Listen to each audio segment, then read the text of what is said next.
A very good afternoon, everybody. Today is the last final session of our second season of presentations. Uh, we are having the presentations on Indian and Western poetics today. Very quickly, let us go through the topics of presentations in this session. Just check the voice is going properly or not. Okay? Let me check. It's going now. Okay. So we will have Nirali's presentation on new criticism, followed by Sagar on metaphor as a mode of thought.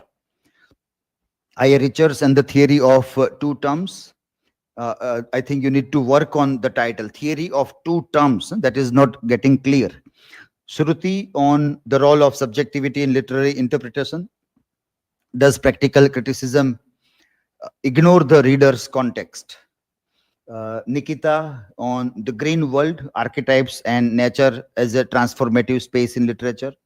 Rajdeep on archetypal journey, archetypal journeys, you want to use plural word, in Interstellar, exploring universal themes in Nolan's Cosmic Odyssey. Devangini on the universality of archetypes, from Fry's criticism to Rasa theory. Satakshi on the role of season in literature, according to Fry. Again, you have added unnecessary words, the spring, summer, fall, winter. Make title more compact. Satakshi, you are repeatedly told, so you still have some problem in understanding how to frame a title. You can better use generative AI to see that how a better title can be written. Smriti on digital mythology, how AI, virtual reality, and social media reinvent archetypes and Ras. Krishna on role of poetics in Indian folklore and oral traditions. Mansi on the concept of Ras in Sanskrit dramatic theory. Rosmin on Indian aesthetics in film, translating modernist texts. Nishtha on sacrifice and suffering, the heart of Karun Ras in literature and film. Tanvi on the mimification of Ras, Indian aesthetics in the era of internet irony. Srushti on Dhwani, unveiling implied meaning from classical to contemporary. And the last one will be by Mita, Indian poetics and psychology, how Ras affects human emotions. Okay? Let us start with the first one. Okay?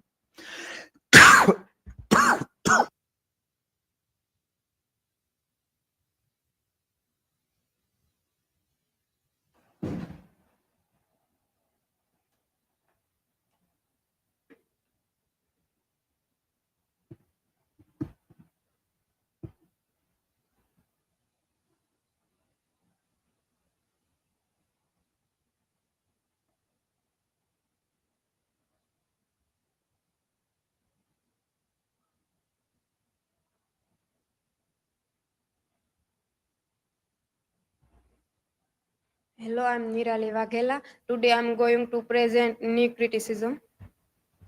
Research question. To what extent does new criticism emphasis on the text itself? Limits of enhance the reader's understanding of literary works. Hypothesis.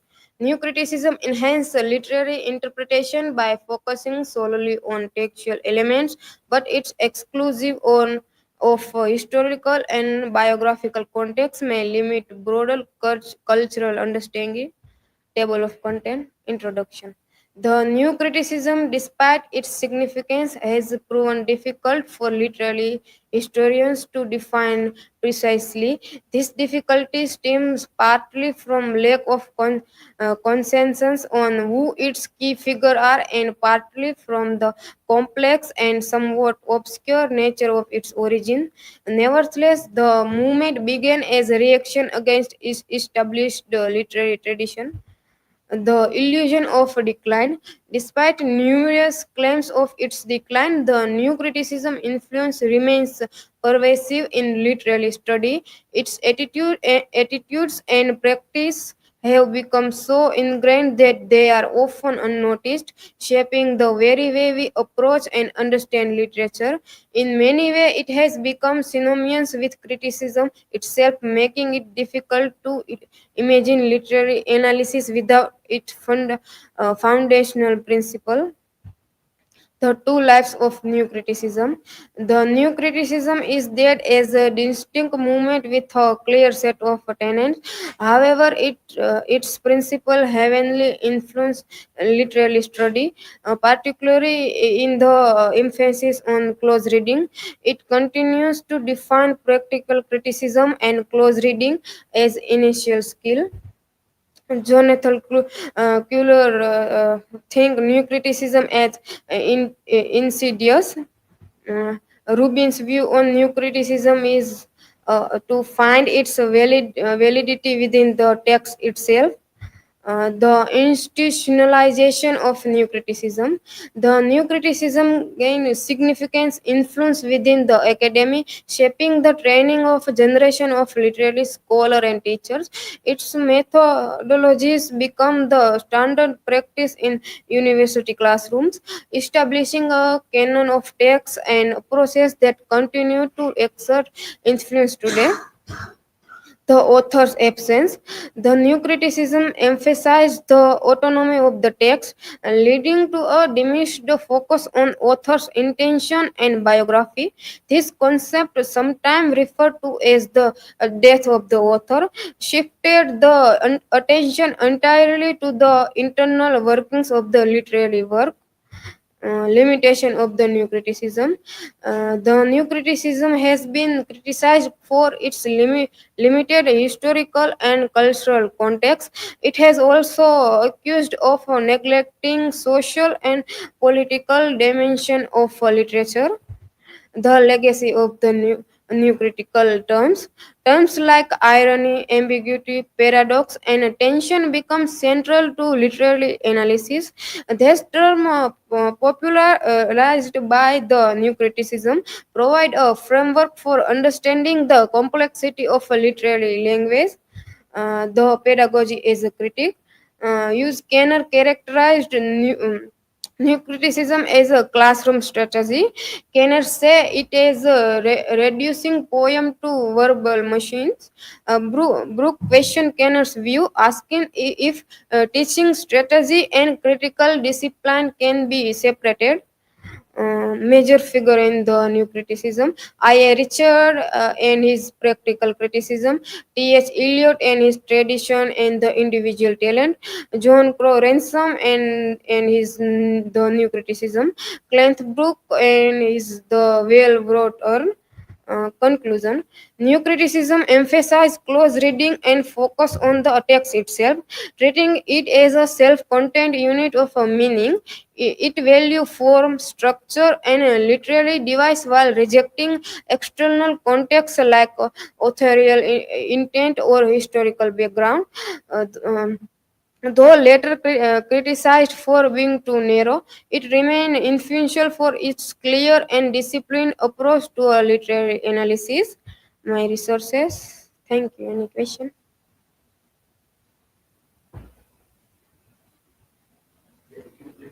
Questions in the comment here. Thank. You can just display your question here, and then the second we have yet not received.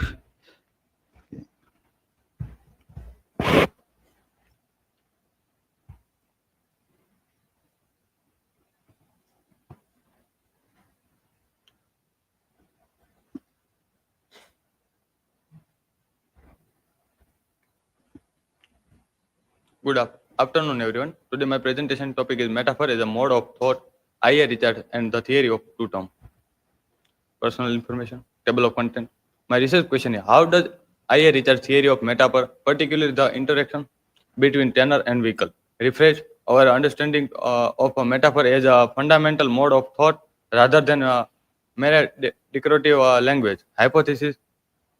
I.A. Richards' theory of metaphor throughout the interaction of a tenor and vehicle proved that a metaphor is not just a stylistic device but a core mechanism of human thinking and interpretation, influencing both literary analysis and everyday language comprehension. Introduction. Ivor Armstrong Richardson was a pioneer English literary critic, rhetoric, and educator, best known for his influence contribution to literary theory and the study of cinematics. Alongside figures like T.S. Eliot and F. Lewis, Richard helped lay the foundation of modern literary criticism. What is metaphor? A metaphor is a way to understanding one thing into of other, where different ideas are connected to create a new meaning. According to I. A. Richards, every metaphor has two parts: the tenor and the vehicle.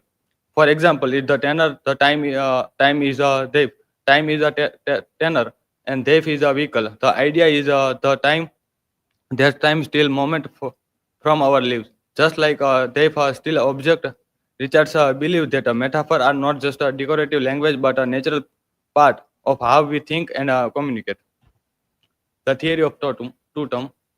The theory of two-term developed by I.A. Richards explains how metaphor function by involving two key components: the tenor and the vehicle. The tenor is the actual subject of idea being discussed, while the vehicle is the image of a concept used to describe it. If, for example, in the metaphor, life is journey, the tenor is life and the vehicle is a journey.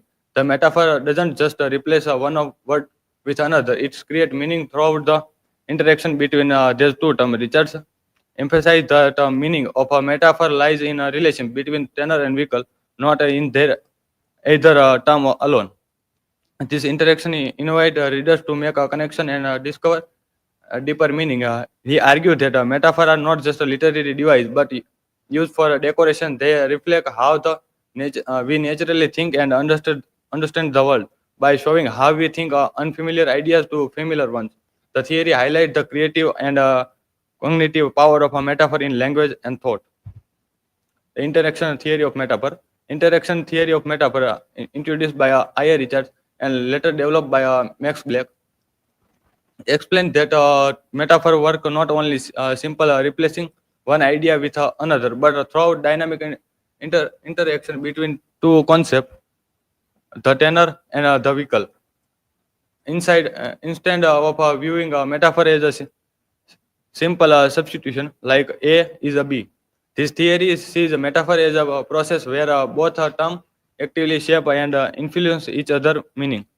In this view, meaning is not just transferred but created in the interaction. For example, in the metaphor, the mind is a machine. We don't just swap a mind for machine. Instead, we think about how a mind might believe like a machine, organized, mechanical, productive, and how that image changes our understanding of both terms. The interaction theory shows that metaphor are powerful tools for generating new insight and seeing the world in fresh and meaningful ways. Significant in literary criticism. The significance of practical criticism, criticism in literary criticism is both foundational and transformative. I.A. Richards' approach changed how people read and evaluate literary by shifting the focus from external factor like author biography, historical context, or moral judgment to the text itself. This method emphasizes close reading, helping readers pay attention to the language, structure, tone, and emotional effect of a literary work.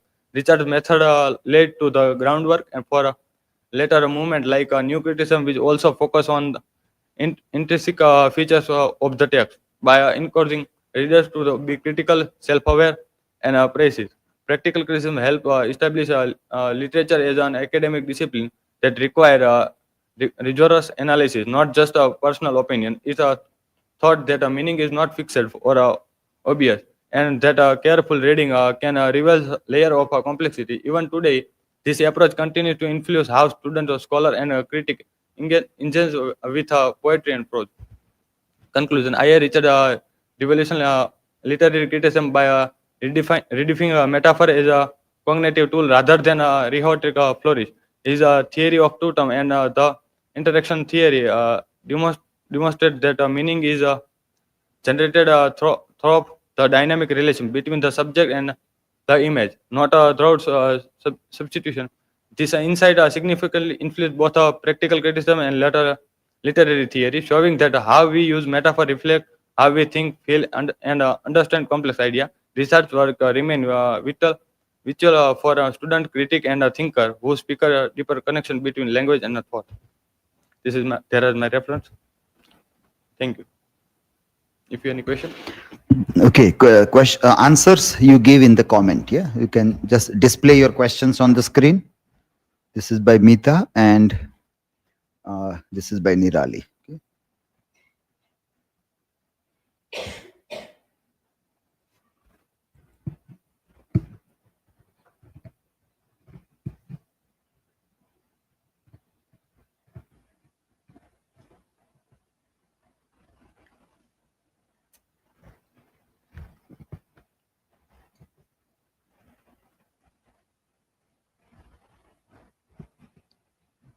So hello, good afternoon, everyone.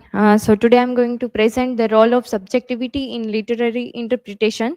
Does practical criticism ignore the reader's context? These are my personal information, table of contents, and my research question. To what extent does practical criticism overlook the role of the reader's subjective context in literary interpretation, and how can balanced approach between textual objectivity and reader response enrich our understanding of meaning in literature? And hypothesis, while practical criticism as introduced by I.A. Richards aim to promote objectivity through close reading and exclusion of external context. Literary interpretation cannot be wholly detached from the reader's subjective framework. Despite Richard's critique of impressionistic reading, the reader's cultural background, personal experience, and emotional responses inevitably shape the interpretations of the text, and therefore any attempt to isolate the text from the reader's context overlooks the inherently interactive nature of a meaning making in literature. So introduction, definition of practical criticism. Practical criticism introduced by I. Richards in Practical Criticism 1929, and is a method of textual analysis that emphasizes objective reading and excluding external factors such as the author's background and historical context and the reader's personal experiences. So Richards believed that by focusing solely on the text, that readers could eliminate subjective distortions and arrive at singular and accurate interpretations of literary works. So, definition and origin. So, practical criticism refers to the detailed, close reading and analysis of literary text without relying on external or biographical context, and coined and developed by I. Richards in his 1929 book Practical Criticism. And the aim is to assess the response of readers to literature and eliminate subjective distortions. And the role in new criticism. So practical criticism laid the groundwork for the new criticism movement and shares features like a close reading, emphasis on the text itself, and an analysis of form and structure. And subjectivity is a natural tendency. So here Richards recognized that readers inevitably bring their own feelings and prejudice and assumption to text, and over identifying with the speaker moral judgment, replacing analysis, emotional overreaction, projection of a personal experience onto the text, and critique of uncontrolled subjectivity. So in that he warned against reading literature solely through the lens of personal taste or intuition, as it undermines intellectual clarity. So the reader's context and its impact on interpretation. So here, despite its claim of objectivity, practical criticism does not fully account for the reader's individual background.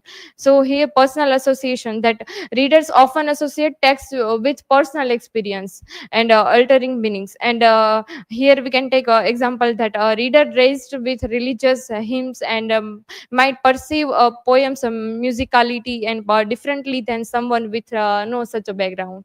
So that is the main point. And cultural conception. So in this, interpretation is often influenced by pre-existing beliefs.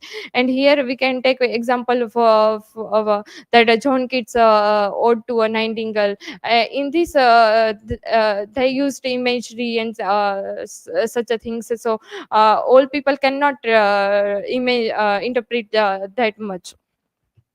Here subjectivity in reading the reader's context. So here that Richards identified several barriers to objective reading, which paradoxically highlight the role of subjectivity. So for misreading due to personal association, so readers bring personal emotions and experience into their interpretation.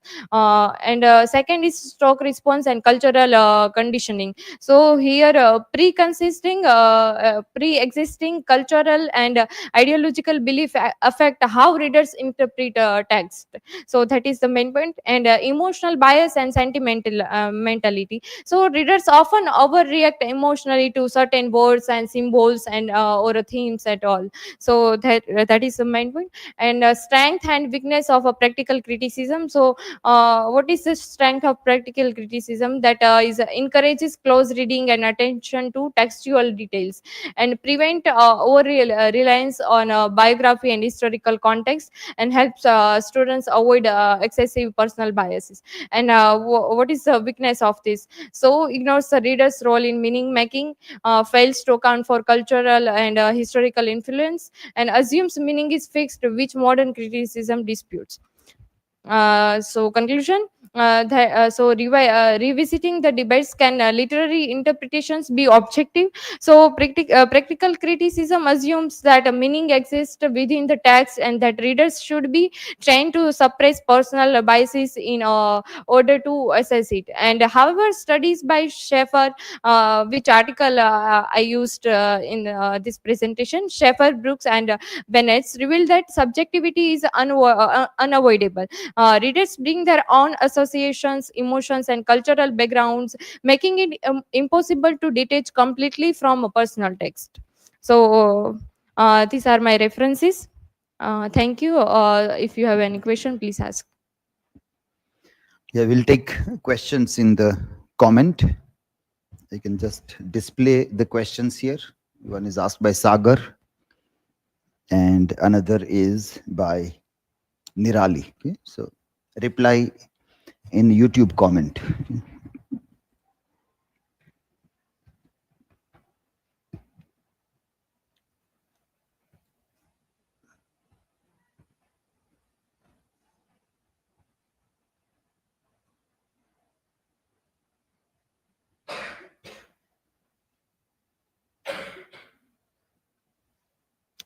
So good afternoon, everyone. And today's my presentation's topic is the green world, archetypes and nature as a transformative space in literature.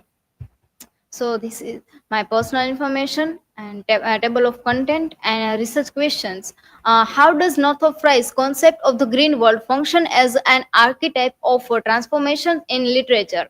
And how do different works and from Shakespearean comedies to modern literature depict nature as either a space of renewal or chaos?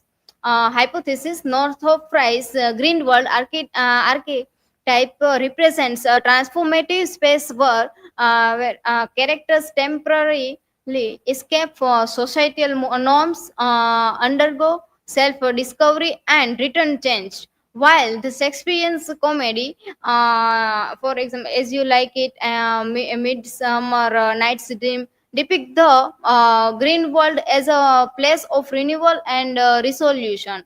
Later literatures, the Wasteland, challenging this ideal by portraying nature as a fragmented, chaotic, and spiritually barren.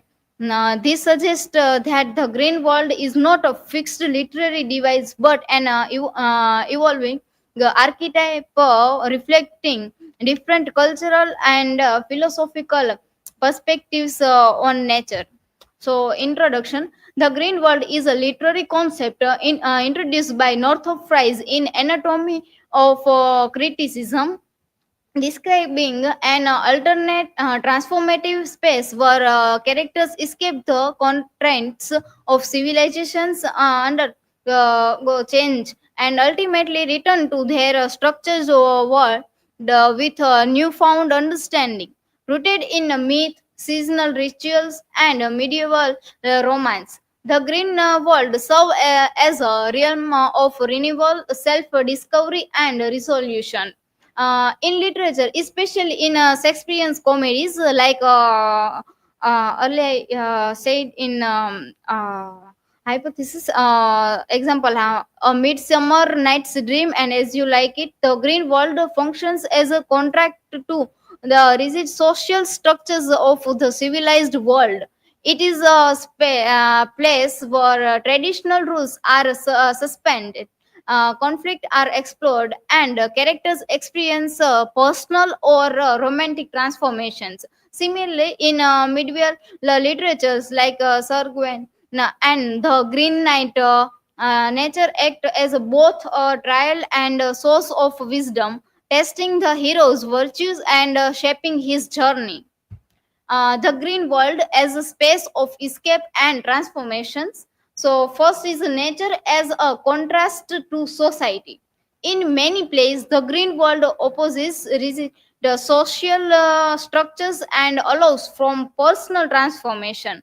For example, in As You Like It, the forest or garden is a place of philosophical reflections and love, allowing the characters to reshape their identities. Second is the romantic and political freedom. Myth characters escape training or societal oppressions into forest, meadows, or pastoral landscapes. Example: Robin Hood's Sherwood Forest in the downfall of Robert Earl of Hunting. No, represent a utopian resistance against the corruption.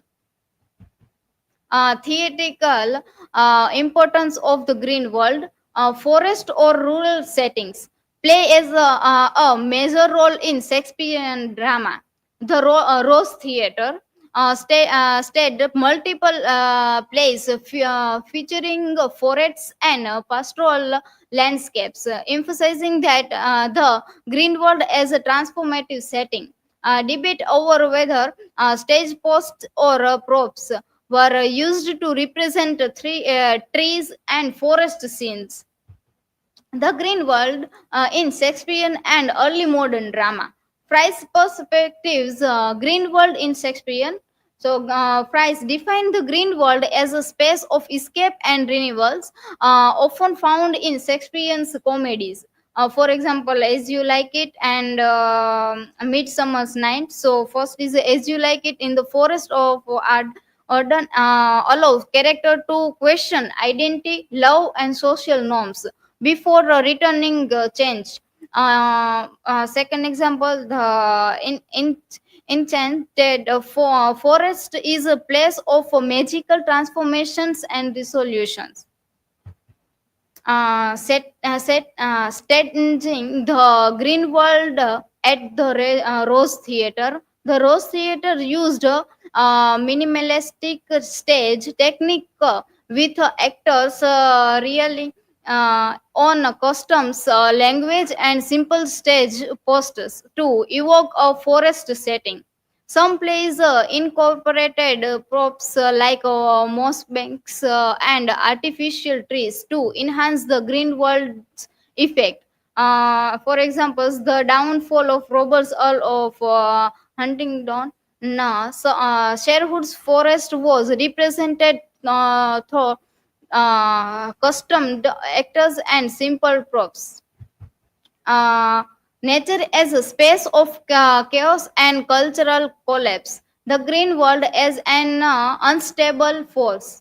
While some literature depict nature as a restorative, others show it as chaotic and indifferent. For example, the Westland Eliot, nature is fragmented and disconnected, reflecting a spiritual crisis. These are my references, and thank you. We'll take your questions in comment. Okay. These are the questions asked to you. This is by Shruti and this is by Sagar. Yeah.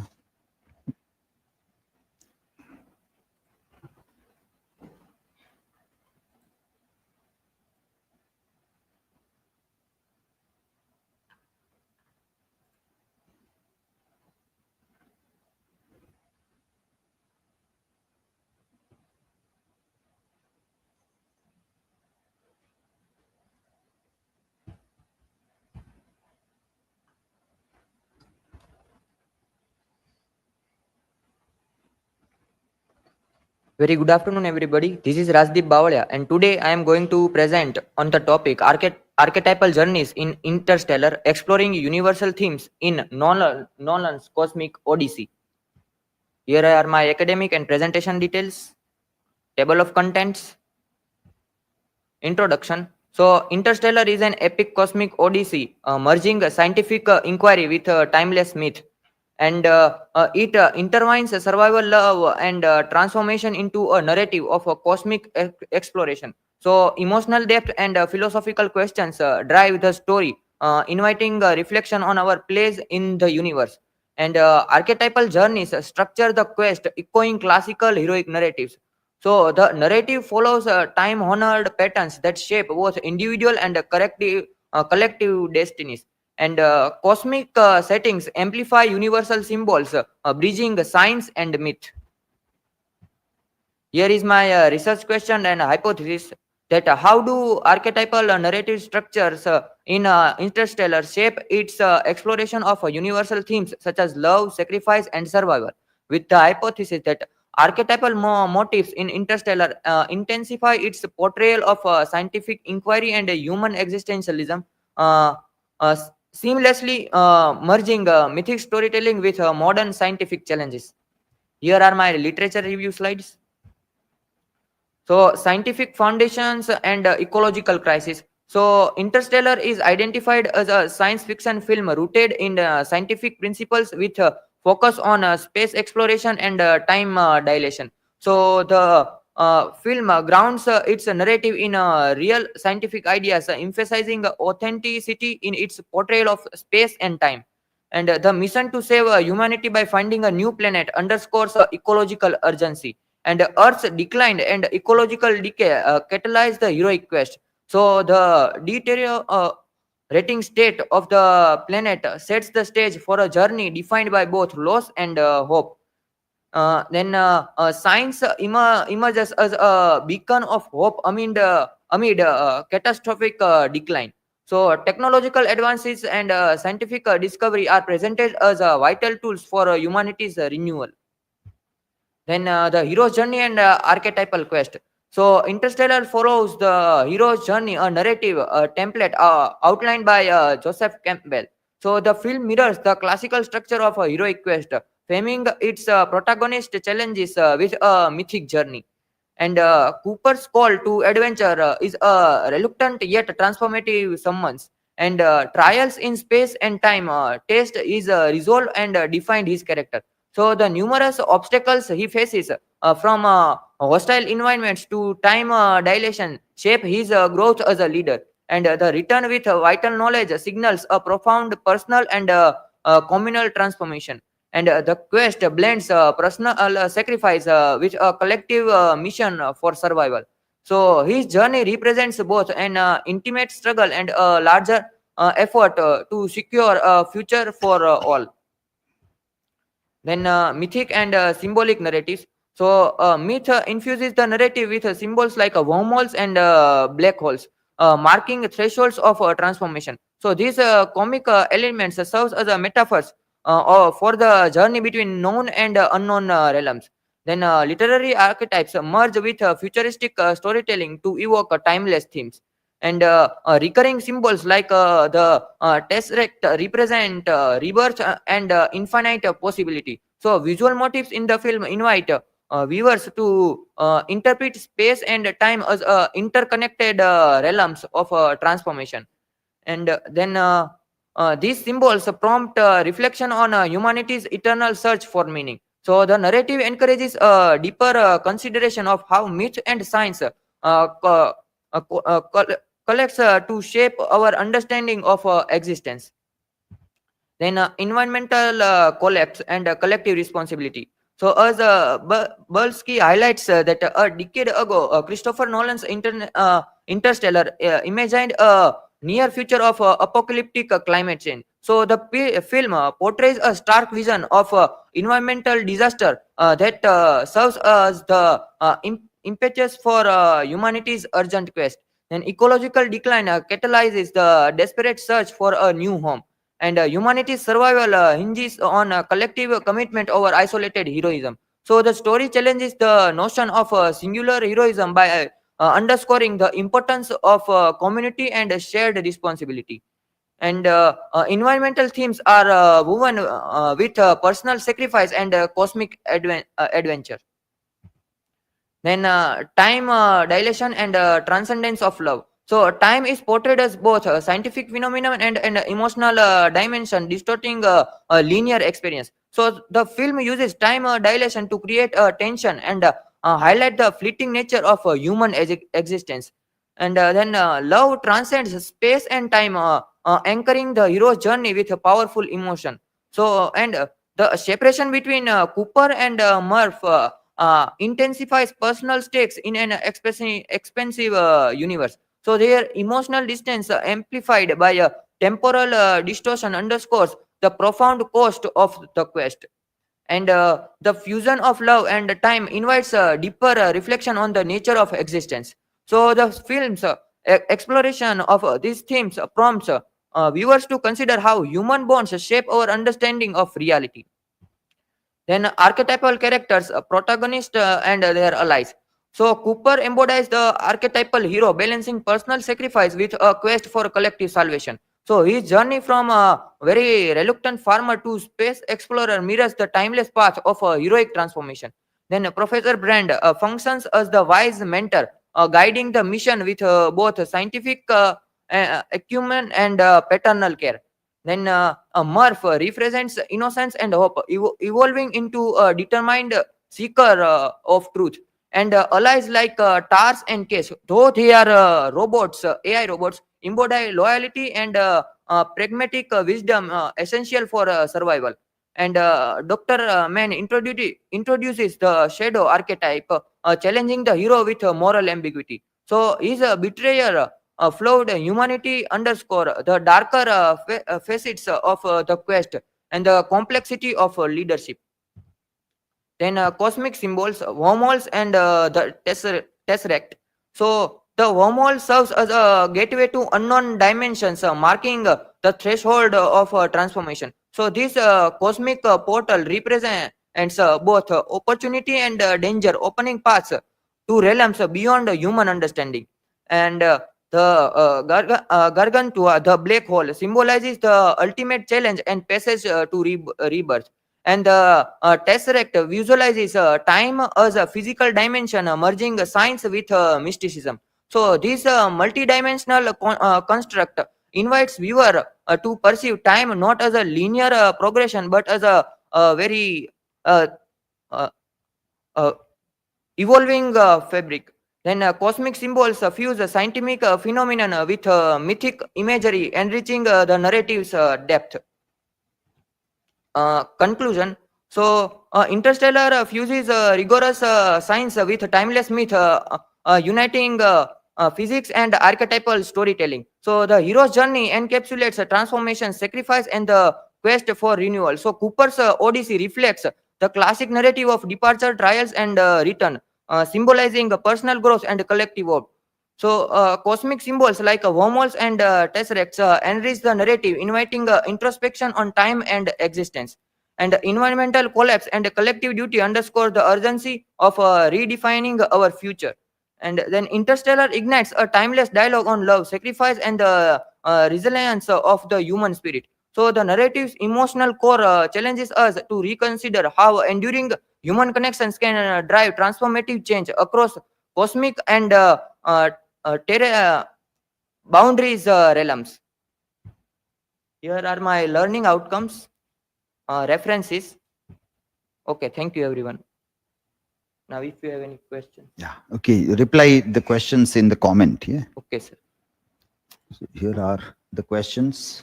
You can have a display, but reply it in YouTube comment.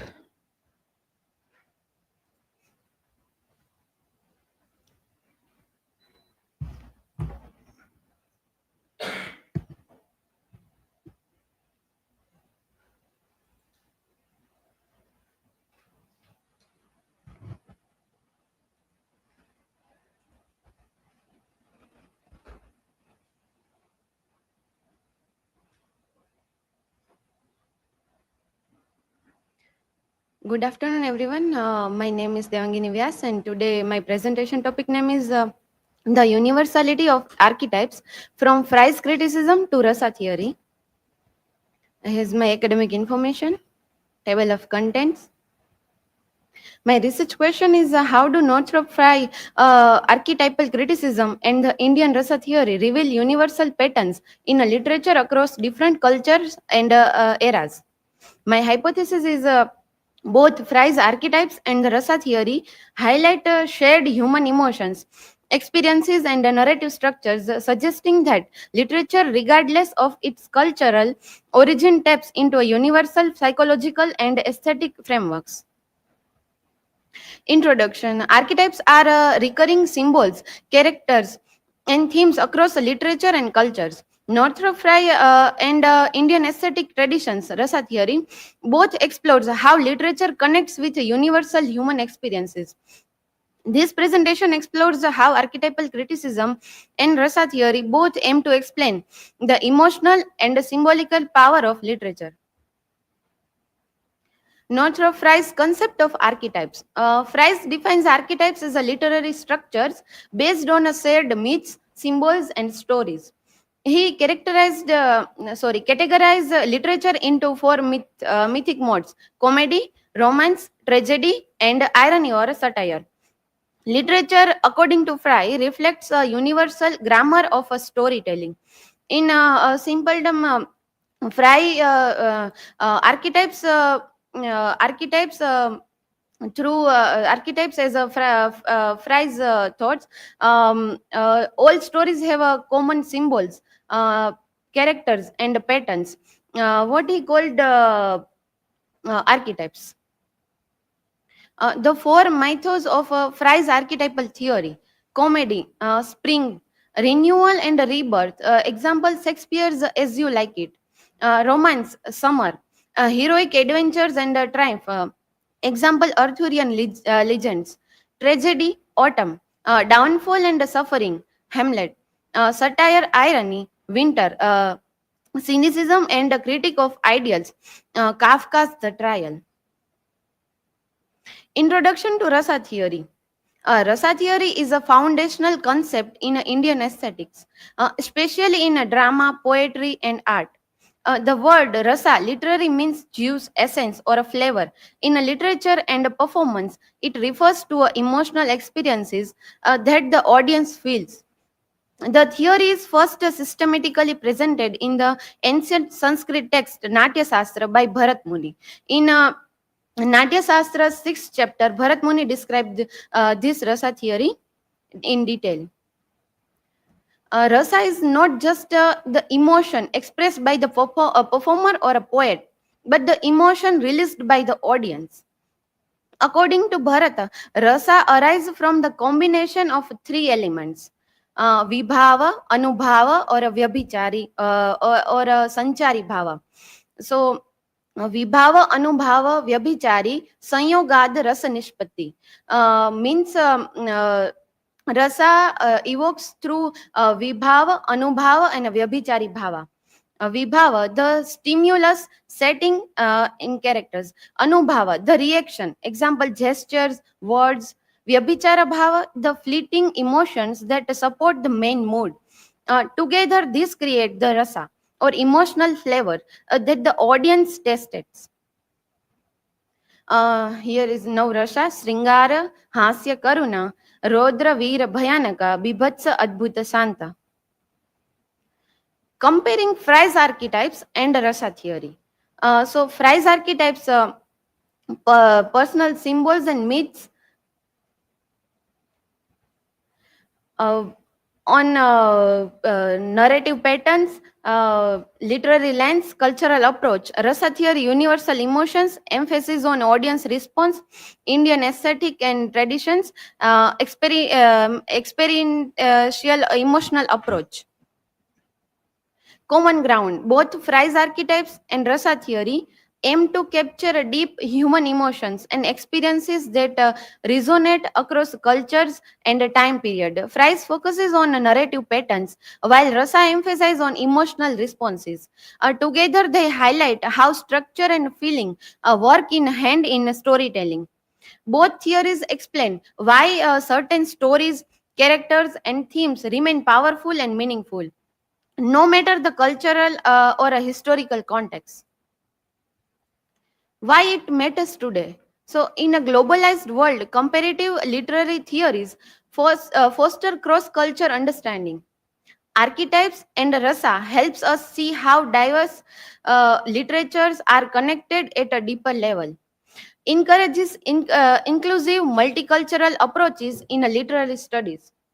Archetypal patterns and emotional rasas are still seen in books, films, and media today, proving their lasting influence on how we create and interpret stories. In conclusion, Fry's archetypes and rasa theory both reveal how stories connect to human emotions and imagination. Though from different culture, they show that literature shares a universal pattern and feelings. Together, they helps us understand the power of storytelling across the world. Together, they show that human imagination, emotions, and meaning making are universal, even if expressed differently. Here is my references, and thank you. Now you are free to ask questions. Yeah. Reply the questions in online account. Yeah. Your questions are this. This is by Rajdeep.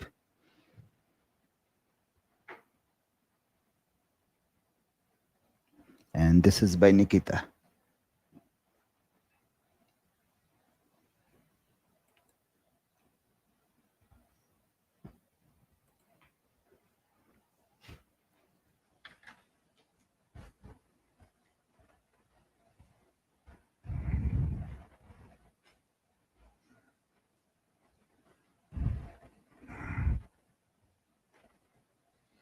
Hello, good afternoon, everyone. Today's I present the role of the season in literature according to Fry's spring, summer, fall and winter. These are my personal information. These are table of content.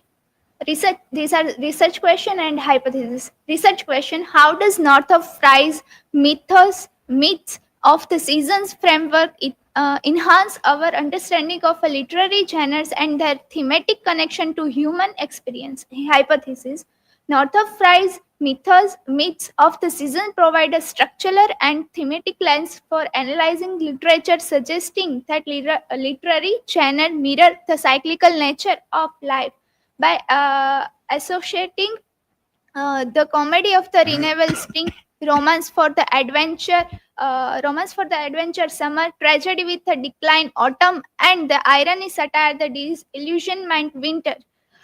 Fry's framework they offer a deeper standing of how narratives evolve to reflect human emotions, social structures, and the existential struggles.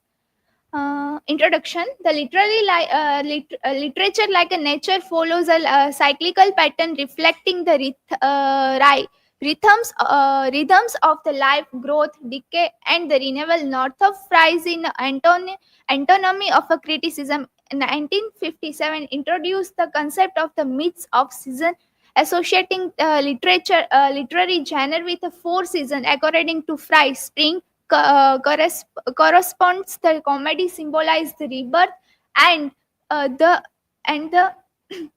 with the four seasons according to Fry. Spring correspondent comedy symbolize rebirth and social harmony. Summer elegance with the romance representing the adventure of a fulfillment. Autumns reflect the tragedy, depicting downfall and human suffering. And the winter embodies irony and satire, revealing the disillusionment and social critique. The seasonal framework provides the deeper understanding of how literature mirrors the human experience, and each the genre resonates with the emotional and symbolic qualities of the represent the season. By the examining of the connection, we appreciate how literature captured by the essence of life cyclical nature. Spring comedy, rebirth and renewal in the literature. Spring is the season of the new beginnings, of the growth and the rejuvenation for Fry's framework, and the comedy is the genre associated with the season, as is often follows a narrative of a renewal, transformation, and resolution. The summer, romance and adventure, and fulfillment. Summer is the season of the warmth, energy, and abundance, alleging with the genre of romance in the classical sense of not just a love stories, but romance is the context of refers to tales the heroic quest, the adventure, and the idealized world where the protagonist undergoes trials and purishment of the noble goal. Third, autumn is the tragedy, decline, and the downfall. Autumn, autumn is the season of the fading flight, falling leaves, the impeding the darkness, making it fitting the metaphor for tragedy in literature. In literature, tragedy explored the decline, the greatest figure of often due to their own flaws of the force beyond their control.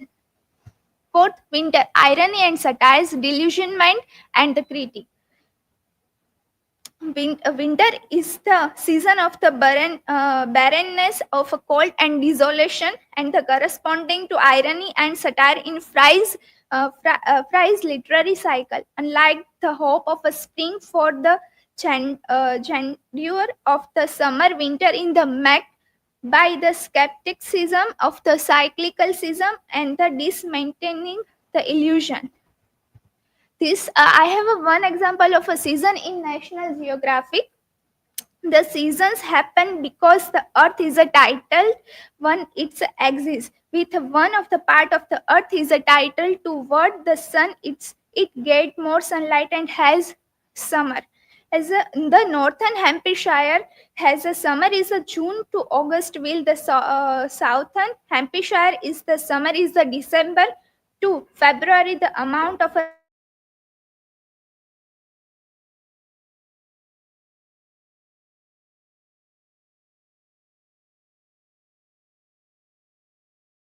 cycle of life, moving the thought, rebirth, comedy, adventure, romance, downfall, a tragedy, and the disillusionment, irony, and satire. Each season shaped the destined literary mood, reflecting the human experience. Will many work as they blend these elements, and Fry's frameworks help classical overhanging them. Ultimate, it's a highlights literature cyclical nature and showing the how storytelling mirrors life's pattern of growth, struggle, and renewal. These are my reference, and thank you. Have you anyone asked me to question? In the comment, you can reply the questions. These are your questions. Devangini has asked this. This is another one by Raddeep. Yeah.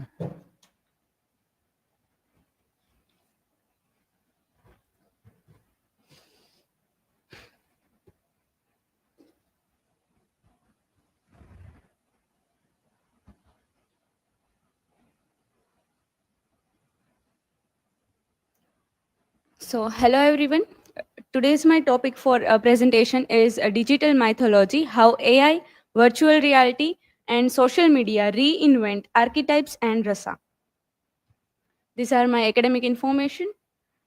The research question for my presentation is how do artificial intelligence, virtual reality, and social media platforms reconfigure traditional archetypes, and the Indian aesthetic theory of rasa in contemporary digital narratives.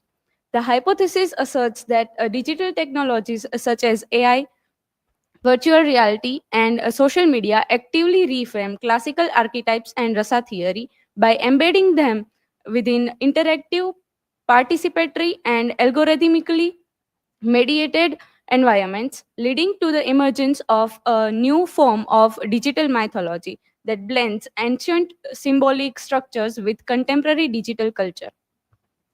Introduction. In the evolving landscape of digital culture, ancient mythologies are not vanishing, they are transforming. Archetypes and the aesthetic theory of rasa, once rooted in oral traditions, sacred texts, and temple arts, are now surfacing in unexpected digital environments. Artificial intelligence, virtual reality, and social media platforms have become new canvases where timeless symbolic forms and emotional aesthetics are reimagined. The modern digital user simultaneously assumes that the roles of performer, audience, and storyteller, curating identity and experience through technological mediated interactions. So, what are archetypes?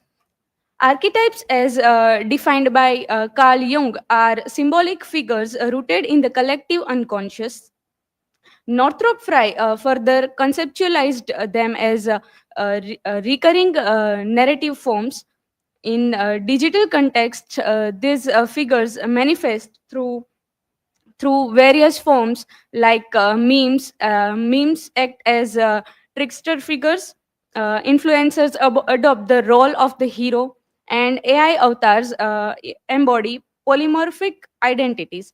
On this, Vincent Francis uh, emphasizes that digital environments contribute to the continual evolution of archetypes through user participation. Rasa theory in context. Rasa, derived from the Natya Shastra, refers to aesthetic emotion. It comprises nine primary forms such as Shringara, Veera, and Bhayankara. Unlike representational art, rasa is experiential and affective.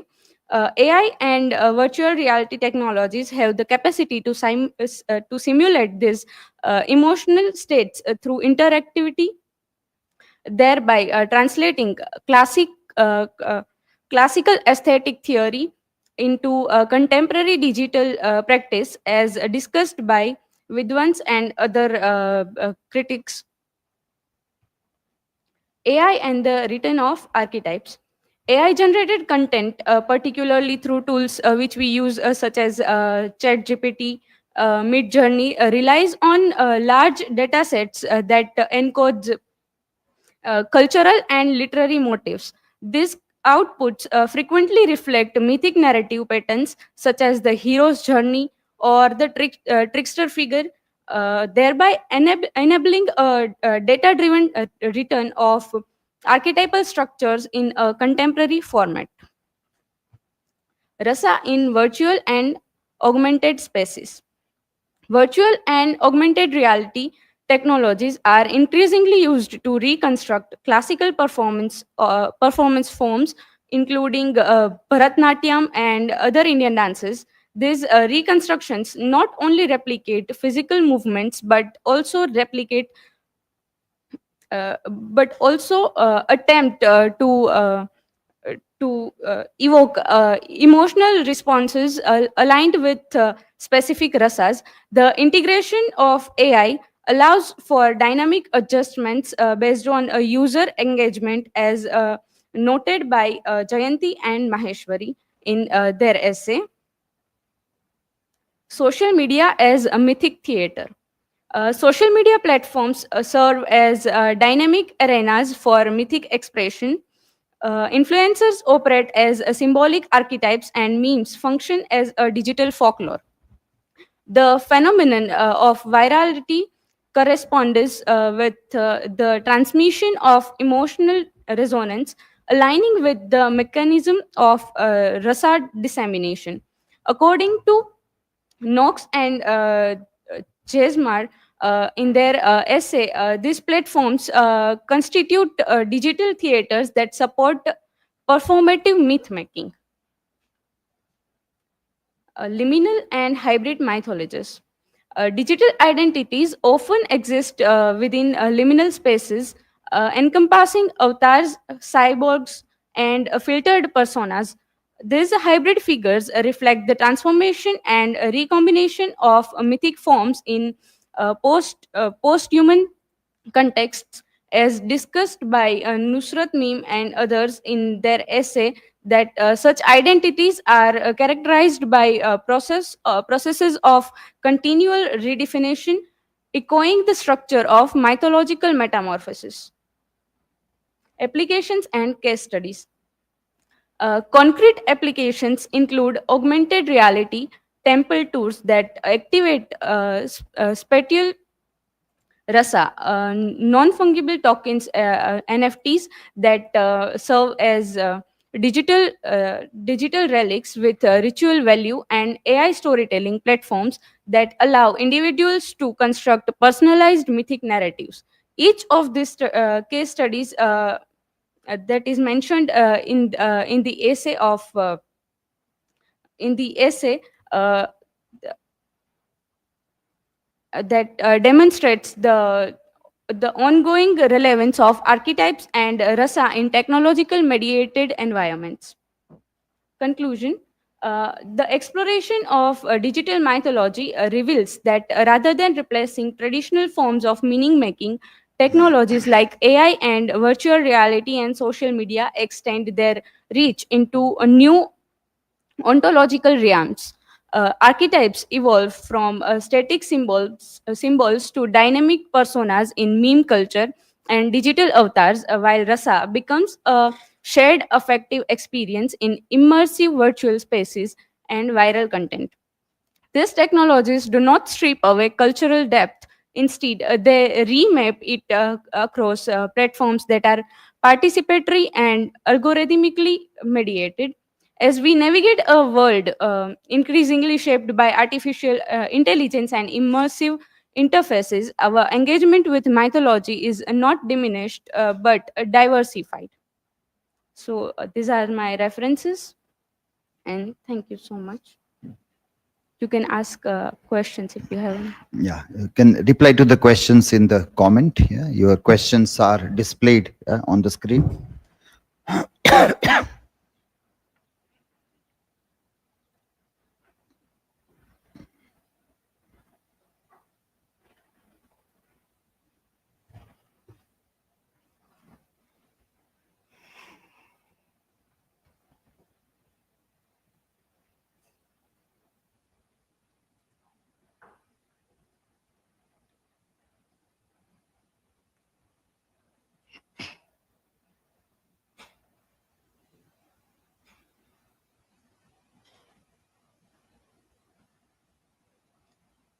So hello everyone.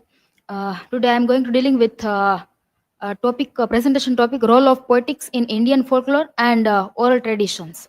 So starting with beautiful quotes. Oral tradition are the heartbeat of culture where words live in a breath. Tables of content, personal information, and introduction of Indian poetics. So what is a folklore and oral tradition? So folklore. Uh, in the folklore, traditions, beliefs, customs, and stories and songs are also said and saved by one generation to another generation, and passed down within a culture.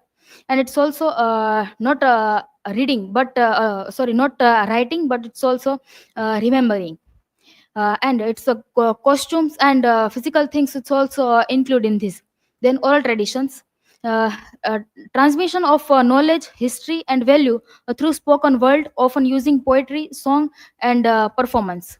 Alandanches define folklore as a body of a culture shared by a particular group of people, encompassing oral traditions, material culture, and uh, customary practices. what is the purpose of folklore. It's a presentation of historical and cultural knowledge, then reinforcement of social norms and values, then entertainment and moral instruction. Importance of poetic in folklore. Why poetics matter? First, Voltaire's theory of orality. So in 1982, Voltaire written one books. His name was Orality and Literacy: The Technologizing of the World. This book is in this book, Voltaire explained that poetry, culturals and traditional values are explained, and it's not written, but uh, uh, said by remembering, and said through one generation to another generation. And it's also use the rhythm and repetition, because it's very useful to remembering traditions value and uh, uh, traditionality. So, and then Paul Zomther's concept of performance. Poetics transforms folklore from simple storytelling into engaging performance art. Psychological and cultural impacts. So, rhythm and musicality engage memory and emotions. Then, poetic structure provide constancy across generations. Emotional connection to language enhance culture identity.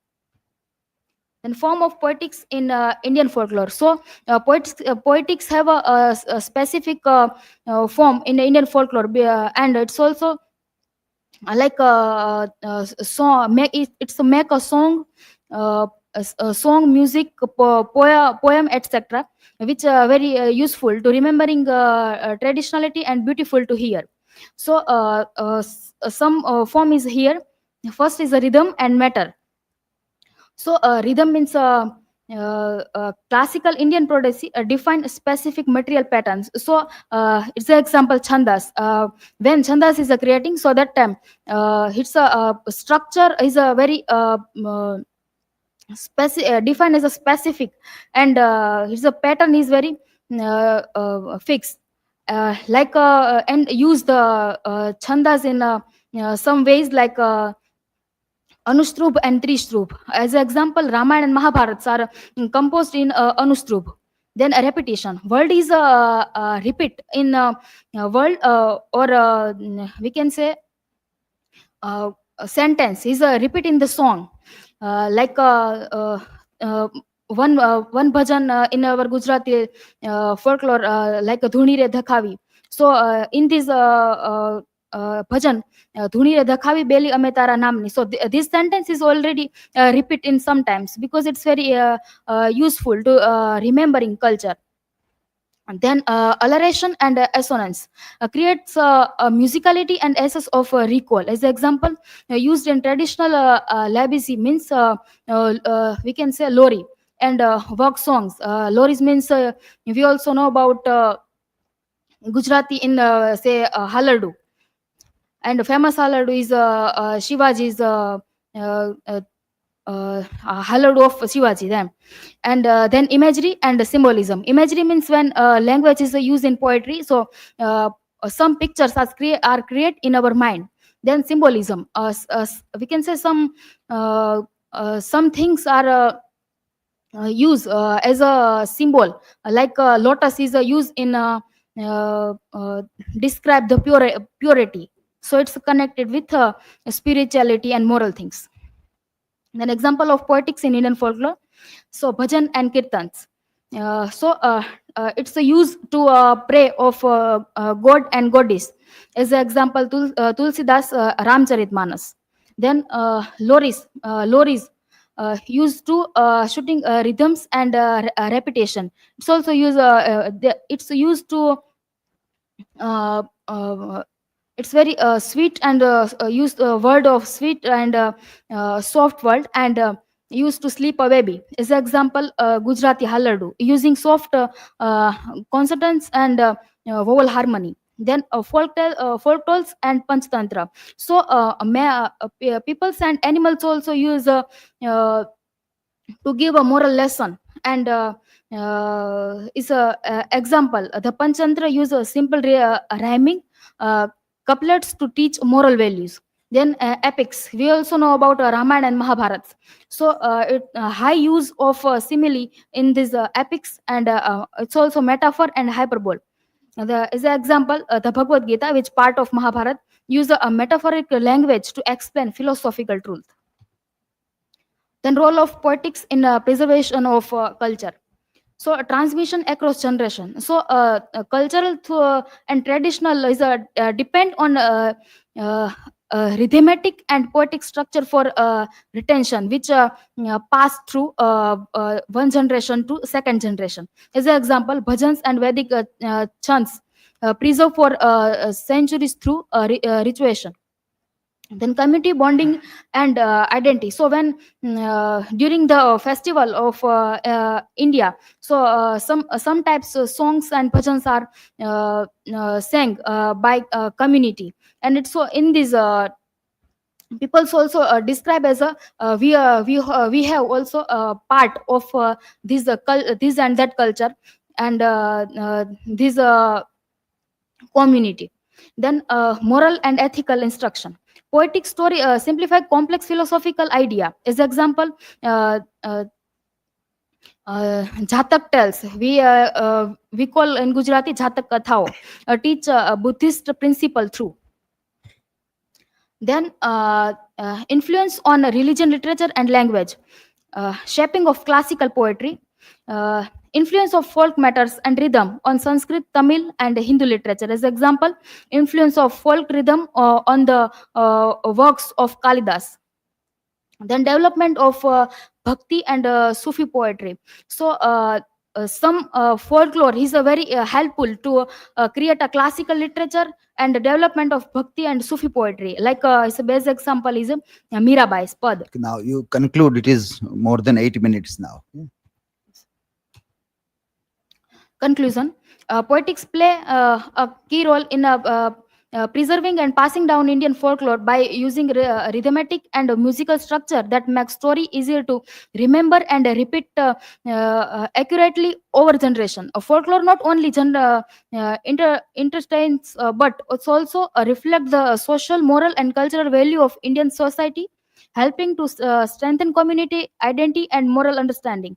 However, with the rise of modernization and globalization, there is a growing need for conscious effort to document and protect these oral traditions to prevent their loss and ensure their survival for future generation.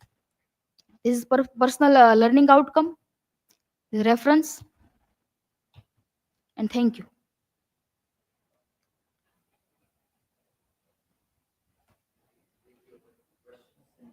Comment.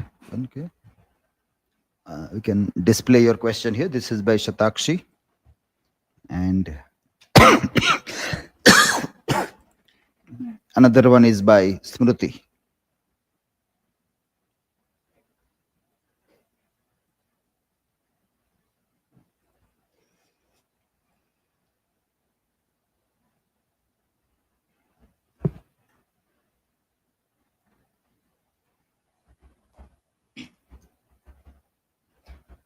Good afternoon, everyone. I am Mansi Joshi. So here I am going to make my presentation on the concept of ras in Sanskrit dramatic theory. So here is my personal information, my table of content. Research question is, how does Valence Des interpret the concept of ras in Sanskrit dramatic theory, and what are the implications of his analysis for understanding classical Indian aesthetics in comparison to Western dramatic traditions? Hypothesis. So Wallenstein's interpretation of ras in Sanskrit dramatic theory suggests that it is a uniquely Indian aesthetic experience, fundamentally different from Western notions of emotional engagement in drama. His analysis highlights how ras functions as a universal emotional essence, transcending individual subjective and focusing on shared cultural and artistic expression. So here is introduction. So the idea of ras comes from the Natya Shastra, is a very old literature in Sanskrit about acting and drama. So this literature is written by person Bharat Muni. So we have not exact time when it's written. So ras is a very important word in Indian drama. So there is no exact English word for it, but it means the special feeling of emotions that audience feel while watching a play. Comparison with Western aesthetic. So the idea of ras in Indian art is a bit like a catharsis in a Western Greek drama. So if here I take example of Macbeth. So in Macbeth we can see the murder scene of king. So here we can see emotion of fear. At last. The main hero Macbeth come to catharsis. He realize his false action. So these all are the part of the play. And the in the ras, on the other hand, is more about enjoying elements. So mostly in Indian drama, writers not end his play with any sad emotions. It's basically on with a happy ending. So even if it's sadness or anger, the focus is on how the emotions are shown artistically. Aesthetic experience in drama. So emotions in deeply life are passively undergone, but in drama they are actively contemplated. So drama allows emotions to be experienced symbolically rather than as a regular urges. So this contemplation enables intellectual and emotional detachment, leading to aesthetic delight. Mechanism of ras production. So first is the cause. So these are things that start with the emotion. It could be like a mental picture, like remembering something happy or sad. Sometimes when we see drama, so we start to connect our personal emotion with the drama, like yes, this I felt before I see. So we mostly connect our feelings with the drama. Second is effect, like crying, laughing, trembling. When we 100% give our attention to any drama, so we can also feel that same emotion with us. And then condiment elements. So like racing heart. Sometimes like we felt like what will happen next, like our heartbeat is getting start in fast mode, like what will do next, what they will do and what how he will get the right thing. So ras as an independent aesthetic experience. So ras is the special feeling or emotion that we get when we watch a good play, read a poem, or see a beautiful painting. But this feeling is not just made by editing up the parts like words, actions, and emotions. So it becomes something new and deeper, a unique experience. Image if we are drink any lemon juice. So we will not taste it separately, like first we taste lemon, then sugar, then salt, but these all are in mingling with each other, and then we tasted the mixed juice. So how we taste, how should we have to watch and evaluate ras in the drama. So mostly angikam bhuvanamasya vachikam sarva vangmayam aharyam chandradharadhi tvam nu nama satvikam shivam. So basically Indian drama start with this prayer to God. So if we do parkaya pravesh, like if I am doing Krishna's role like this, so these are the symbols.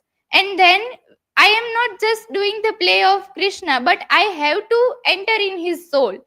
So this is what dramatists have to do. So Abhinav Gupta is a concept of theories Ras means aesthetic enjoyment. So the special feelings we get when we watch a play, read a poem, or see painting, it like we are not in in our real situation, but we our soul is also mingled with the drama.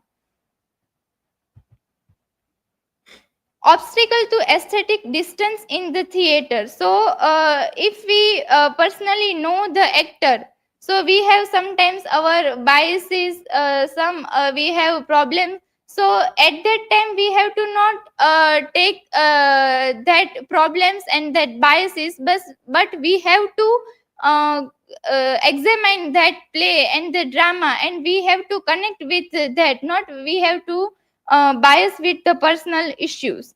And if we have just famous actors and figures, so we have not look on that person's personal life. We have to observe the what they are doing and how they play role in drama. Sometimes we also face some technical problem, like if we are seated, but before our seat sometimes cameramans take place, so we cannot enjoy play properly. Role of emotion in art. So in art, emotions are not felt in personal way, like when something happen in real life. Instead they are felt in calm throughout the way. So art does not show real things exactly, it shows idea or imagined version of the thing. So these images or scenes in art makes us feel emotions, but not because they remind us of our own lives. So emotions in art come from how it looks or feel overall, not from our own personal memories. Conclusion.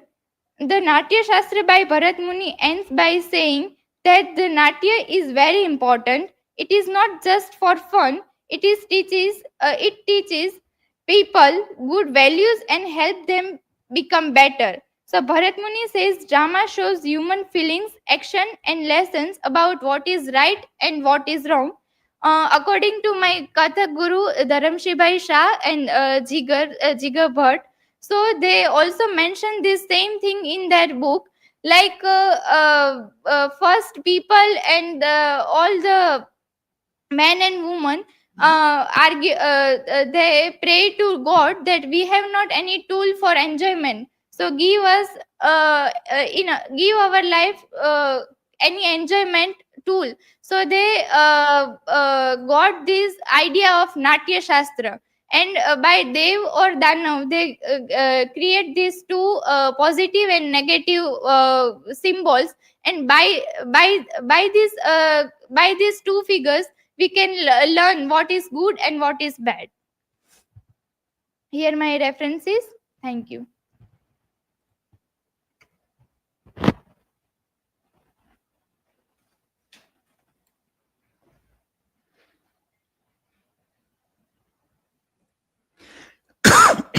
Okay, these are the questions which you can reply in the private comment.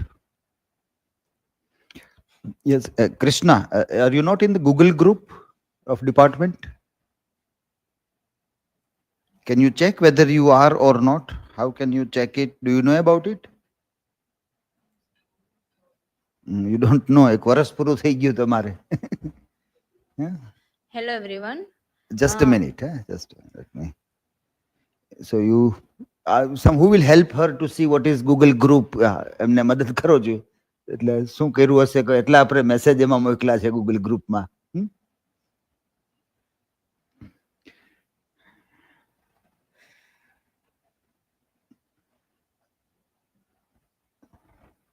Yes, you can start.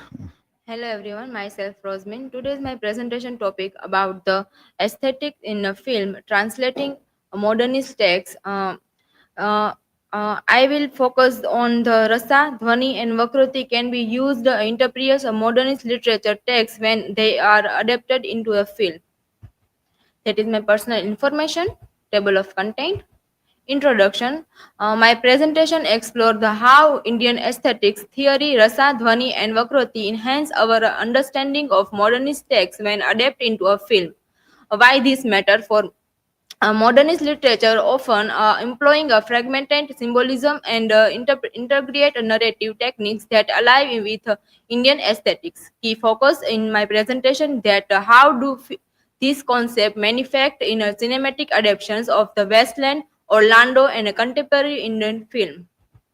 My research question about the how do Indian aesthetic principle like rasa, dhwani, and vakroti contribute to cinematic adaptations of the modernist text? Can these aesthetics framework enhance our understanding of the film inspired by a modernist literature?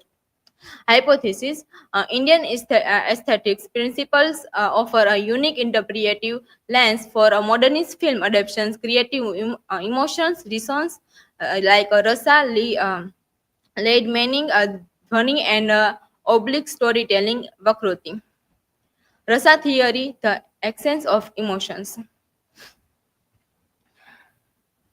Rasa, a founded a concept of Indian aesthetics originating from Bharat's Natya Shastra. It's revolved around the aesthetic experience of emotion, convey the through for art, imbuing the evoke a specific emotions like karuna, bhayanaka, santan, shant. In this where in enhance the view of emotions, resonates the interpretation depth. Dhwani theory, the power of suggesting. Dhwani, proposed by Anand Vardhan, emphasized the power of suggestion in the art. The term literary means reasons, referring the meaning that income beyond the literary, committed through impact rather than a direct statement. Dhwani become a useful tool to understanding the height, emotions, and a symbolic substance in a film, especially though adaptations from a complex literary force.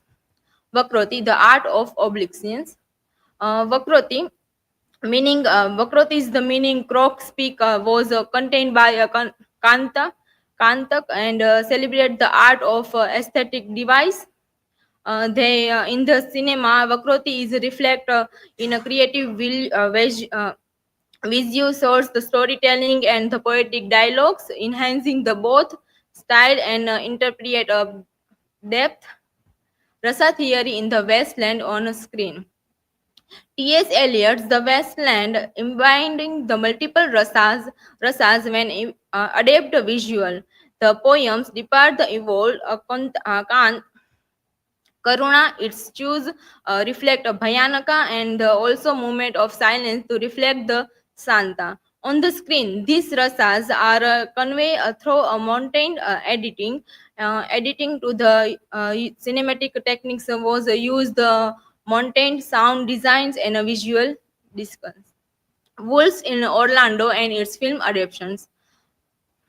Definition of the Dhwani, the aesthetics of suggesting where a meaning emerged indirectly. Dhwani in Orlando, Wolf's field generated gender translations and the time shift create embedding the meaning. Cinematic adaptations like the Sally portrays Orlando relating on the symbolism, visual cause, and the poetic framing. Vakroti as a cinematic technique. Many interpretations of the Indian films and also uh, some of the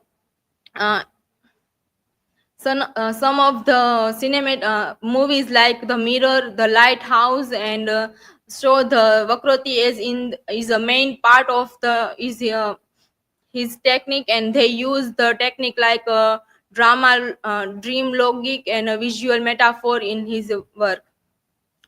Tubbad is an example of a Vakroti. In Tubbad, Vakroti is deeply embedded in his mythic, nonetheless storytelling. The film structure is cyclical, echoing a theme of that the legacy. In the symbolism, use the trombe and express the grit and corrupting the philosophical depth. The visual landscape gloaming rain desired, and they show the dialogues and the imagery apart more suggestive than directly demonstrate a Vikroti in both a narrative and a form. Super Deluxe and Vakroti in a contemporary Indian cinema. Super Deluxe take a Vakroti further throw into a fragmented storytelling in uncovering characters. These multi-narrative structures reflect a fragmented reality and its visual symbol from a religious imagery and a pop culture reflecting and a pop cultural reference upon the critics. The film in this film, direct the playful method of storytelling reflect the Vikroti soul, core value, tools, and creative dilemmas. I will also include the Macbeth as a Vakroti in the poetic art. Shakespeare's Macbeth is filled with Vakroti lines like fire is a fall and fall is a fire as are rich in ambiguity, highlight the symbol the like a danger sense of the interpretation of the reality and illusiousness and the watch and the watch professions as a civic message with a leading manage. Cinematic adaptations like Makbul as directed by the Vishal Bhardwaj emerged the Macbeth in the Mumbai's underworld using a Vakroti through a visual metaphor as a poetic dialogues. I will also comparing the three Indian movies as a Vakroti conclusion. Indian aesthetic principle like Rasa, Dhvani, and Vakroti offer a rich vocabulary of the analyze the how modernist literature is translated into a film. This concept allow us to see how emotions reason, symbolism, symbolic suggestion, and the artistic ability shape the viewing experience. Contemporary Indian film is such as Tabbud and Super Deluxe and Makbul also extend his aesthetic language into a modern cinematic storytelling, demonstrating and how Eastern and Western artists trading to can cover to the Western provide a deeply layered emotional portrait and a philosophical rich work of art. That is my reference. Thank you.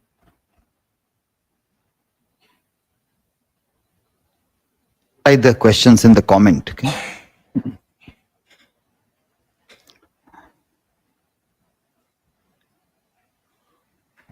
So it means, Krishna, you were not there in the group for entire year.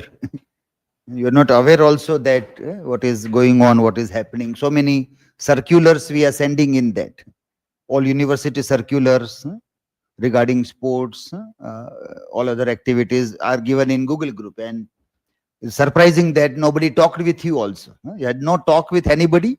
That certificate also, how can you check? Certificates were sent in group. We were asking the other day, do you have your certificate or not? But you are not in the groups. How can you receive certificates? And you are not asking also that where the certificates are. If not to me, not to others also. You should ask to your classmates કે કઈ વાત ચાલે છે, ક્યાં તમને certificate જોવા મળ્યા, મને કેમ નથી આવતા. આવું તો કોઈ પૂછે ને. Quite surprised કે આ તો કોઈ આવી કોઈ ક્યુરિયોસિટી ન થાય કે આ શું વાત ચાલી રહી છે, મને કેમ કઈ જોવા નથી મળતું, ક્યાં છે આ બધી વસ્તુ. ક્લાસમેટ ને પૂછીએ આપણે કે આ શું છે. I asked કે હા સર્ટિફિકેટ છે મારું, તમે તો હા પાડી દીધી. જ્યારે તમે એ ગ્રુપમાં જ નથી કે જેમાં સર્ટિફિકેટ મોકલા છે, તો તમને હા કેમ પાડી દીધી હોય. ઘણું બધું કામ કરવાની જરૂર લાગે છે. Lots of work. So you have to realize this that we have to work a lot on ourselves. ઘણી બધી આમાં કમી રહી જાય છે, કેટલું કંઈક કદાચ સમજાતું નથી, ગુજરાતીમાં બોલવું પડે છે કેટલું, તો કદાચ ઇંગ્લિશમાં એમ લાગે કે આ તો ભણાવતા લાગે છે સાહેબ, સિલેબસની વાત હશે કે સૂચના અપાતી હોય, એ પણ ખ્યાલ ના આવે. It's very shocking to see એક વર્ષના અંતે તમે ગ્રુપમાં જ ન હોય, પછી તમને ખબર જ ન હોય કે તમે છો કે નહીં એ પણ.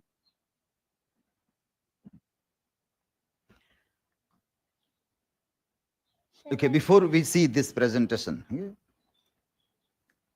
Shall I start? just a minute. Just a minute. I have shared one link in the morning also regarding this website where all your presentations are archived. As you are aware that all these live sessions that we are doing, we are putting it in archival on a website. This website is there, wherein all our workshops and academic activities and other things are archived, and it is updated on a regular basis also. So here there are digital portfolio presentations of last 5 years, PhD coursework also. 1921, with this batch we started. This was the Corona batch. And since then we started this live streaming after Corona. And because we get a good result in documenting everything, whenever we want to, we can check all the resources. So we continue. Though now there is no need of all this thing because there is no Corona now. But still we are getting a better result. We are saving our time also. So we continued this, and the last, if you will come, you will see your batch 24-26, and second semester, if you will click, you will get to this page where these presentations are given. Okay? So you can see here on the first day we had this American literature little bit problem, so it is up down, but all this live streaming.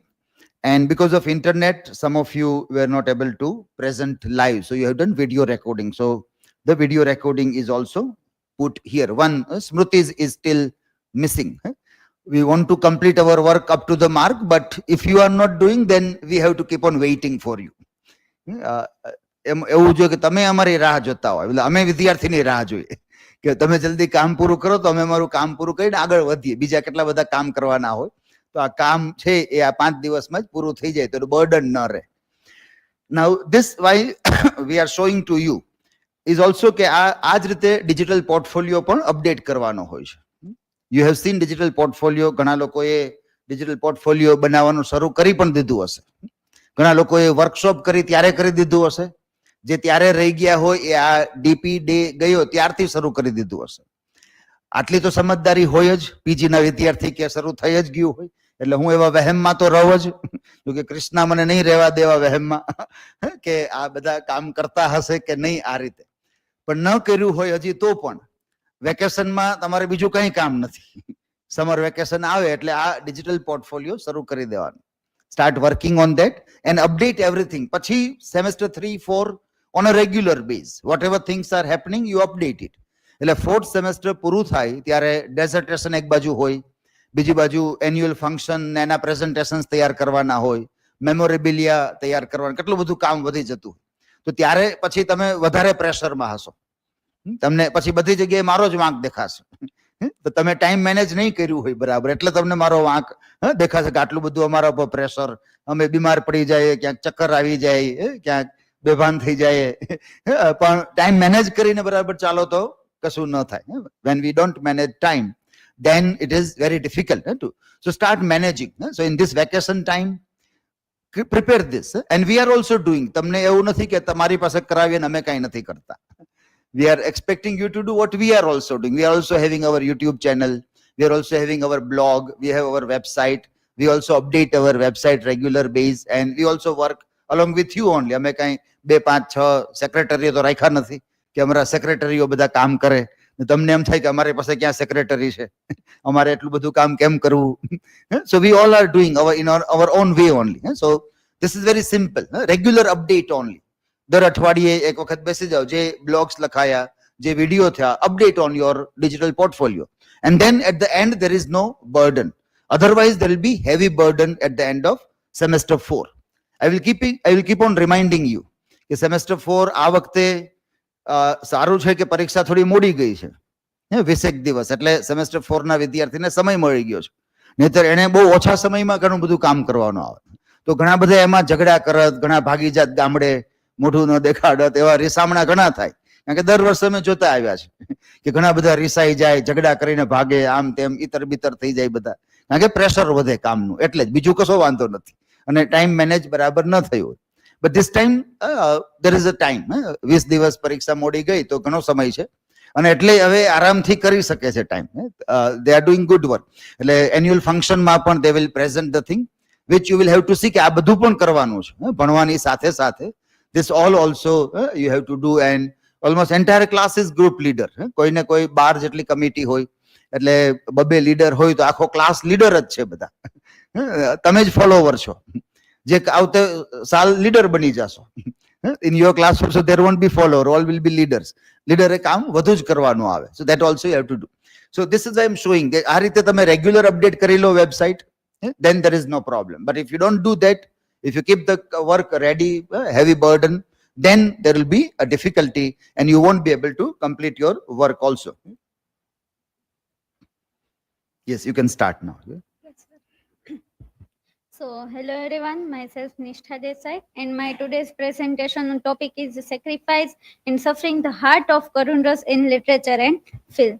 These are my academic information, these are table of contents, and my research question is how do literature and film across how literature and film across different cultural tradition evoke Karun Rasa through themes of suffering and sacrifice, and what is its impact on the contemporary audience. And my hypothesis is Karun Rasa is an aesthetic experience rooted in the compassion, suffering, and emotional catharsis, is a universal element in a storytelling that transcend cultural and temporal boundaries. By analyzing its presence in a cultural Indian epic, Shakespearean tragedy, modern literature, and cinema, this studies argues that Karun Ras remains a vital narrative force shaping audience response and reinforcing the emotional depth of sacrifice and suffering in literature and film. Introduction. So we all know that Karun Ras, it means pain, loss of and loss of someone, suffering of a character's life. And in the Natya Shastra, Bharat Muni gave the 9 rasas. So Karun Rasas is in the 6th chapter of detailed analysis in 6th chapter of Natya Shastra, and it reflects the shoka, grief, and catharsis, downfall of the characters, and lots of things. So from the Sanskrit literature we can say that in Abhignan Shankutalam by Kalidas and Mahabharat, we can find the Karun Ras in many characters. So we will discuss it. So first is a theoretical foundation of Karun Ras. So Karun Ras reflect the pain, and according to Bharat Muni, it describes the shock, grief, and making audience to emotionally to connect with the character that suffering, pain, and all those things. And Rasa and Bhava theory explains how emotions transform into the aesthetic experience. So Abhinav Gupta's interpretation suggests that Karun Rasa should evoke universal empathy, making suffering and a shared emotional experience. So there are some examples like in Mahabharata we can say that Karna's fate, in the Shakuntala's in the Abhignan Shankutalam, Shakuntala's sorrow and pain, and in the Ramayana we can find the Sita's exile, that all reflect the Karun Rasa. So Karun Rasa in the classical literature, first of all we will discuss Abhignan Shankutalam. We can also notice that in the curse of Durvasa Rishi, Dushyant king forget the Shakuntala. So at that time how Shakuntala felt pain, suffering, and all those things. So we can find here the pain of Shakuntala, and when we heard it or read it, so we can find how Kalidas also represent the Karun Ras in the character of Shakuntala. Then Karun Rasa in the Mahabharata, in the Karna's fate, we can find in the life of Karna. We can also notice that from birth to end of his life, he's suffering a lot. He is the son of Kunti and Surya. So in the birth time, he also rejected. In the life also, he was a Sut, so he was rejected. So in many times in the Swayamvar also, Draupadi rejected Karna. So we can find that how the Karun Rasa we can reflect in the character of Karna. So we can find that type of Karun Rasa. And then Abhimanyu's death. Abhimanyu is a son of Arjuna. So in the death time of Abhimanyu's, we can also find that the chakra view system. So at that time, the chakra view system, he was alone. And so at that aloneness, he fight a loss as he reflect the heroism. So at that time, we also can we can also feel the we can also feel the Karun Ras at that Abhimanyu's death time. So Karun Ras in William Shakespeare's Macbeth and Hamlet. I choose it why? Because of in the Macbeth there are some scenes like Lady Macbeth, the candle scene, and all that are we can find that we felt Karun Ras for Lady Macbeth. At that time, death of Banco. We can also find the death of murder of Banco. We can find the Karun Ras for death of Banco. So, and in the time of a downfall of the character of Macbeth, we can also find the Karun Ras in the character of Macbeth. And in the Hamlet, we also now also familiar with Hamlet also. In the in the drama Hamlet, Hamlet's father murdered by his uncle Claudius. Claudius murdered Hamlet's father, and his mother Gertrude and Claudius married. So in Hamlet want to revenge from his uncle. So at that time also Hamlet also feel suffering, and he also feel pain. So it also reflects the Karun Ras in the character of Hamlet also.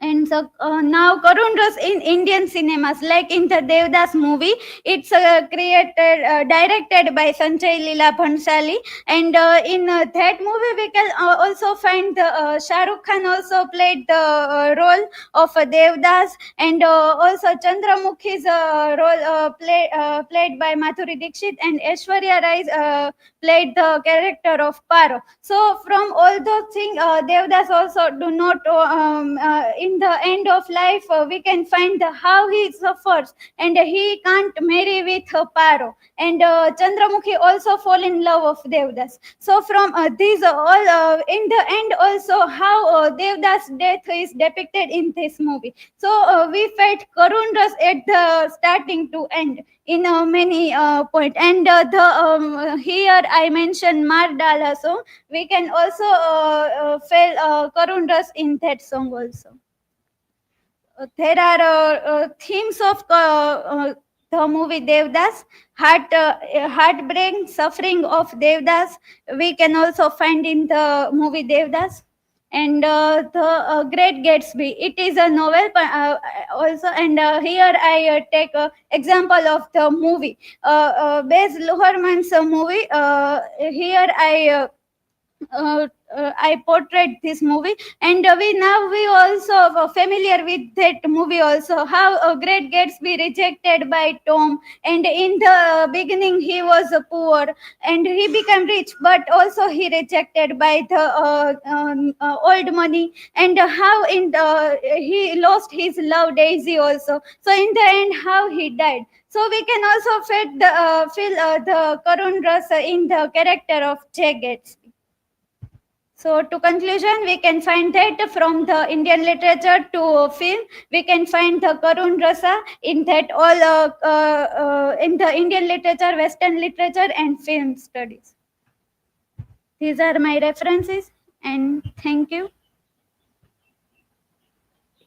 Reply to the questions in the comment. Yeah? Thank you. This is one by Rosmin Banu. And who is the next one to ask the question? Check again. Borrow somebody's net, and so these are very old excuses now. You have to always resolve. These are all plan B, plan C that you might have thought earlier before you give as an excuse. Okay, so this is the second one by Mansi. Reply in the comment. Okay.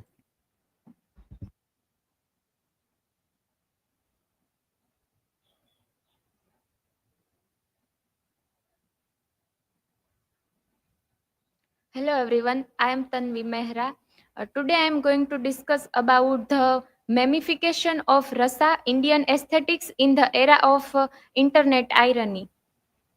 Here is my academic information, table of content, and a research question for my presentation is how does internet meme culture reinterpret or dilute classical rasa theory as defined in the Natya Shastra, and can digital irony serve as a valid aesthetic experience in the Indian poetics tradition?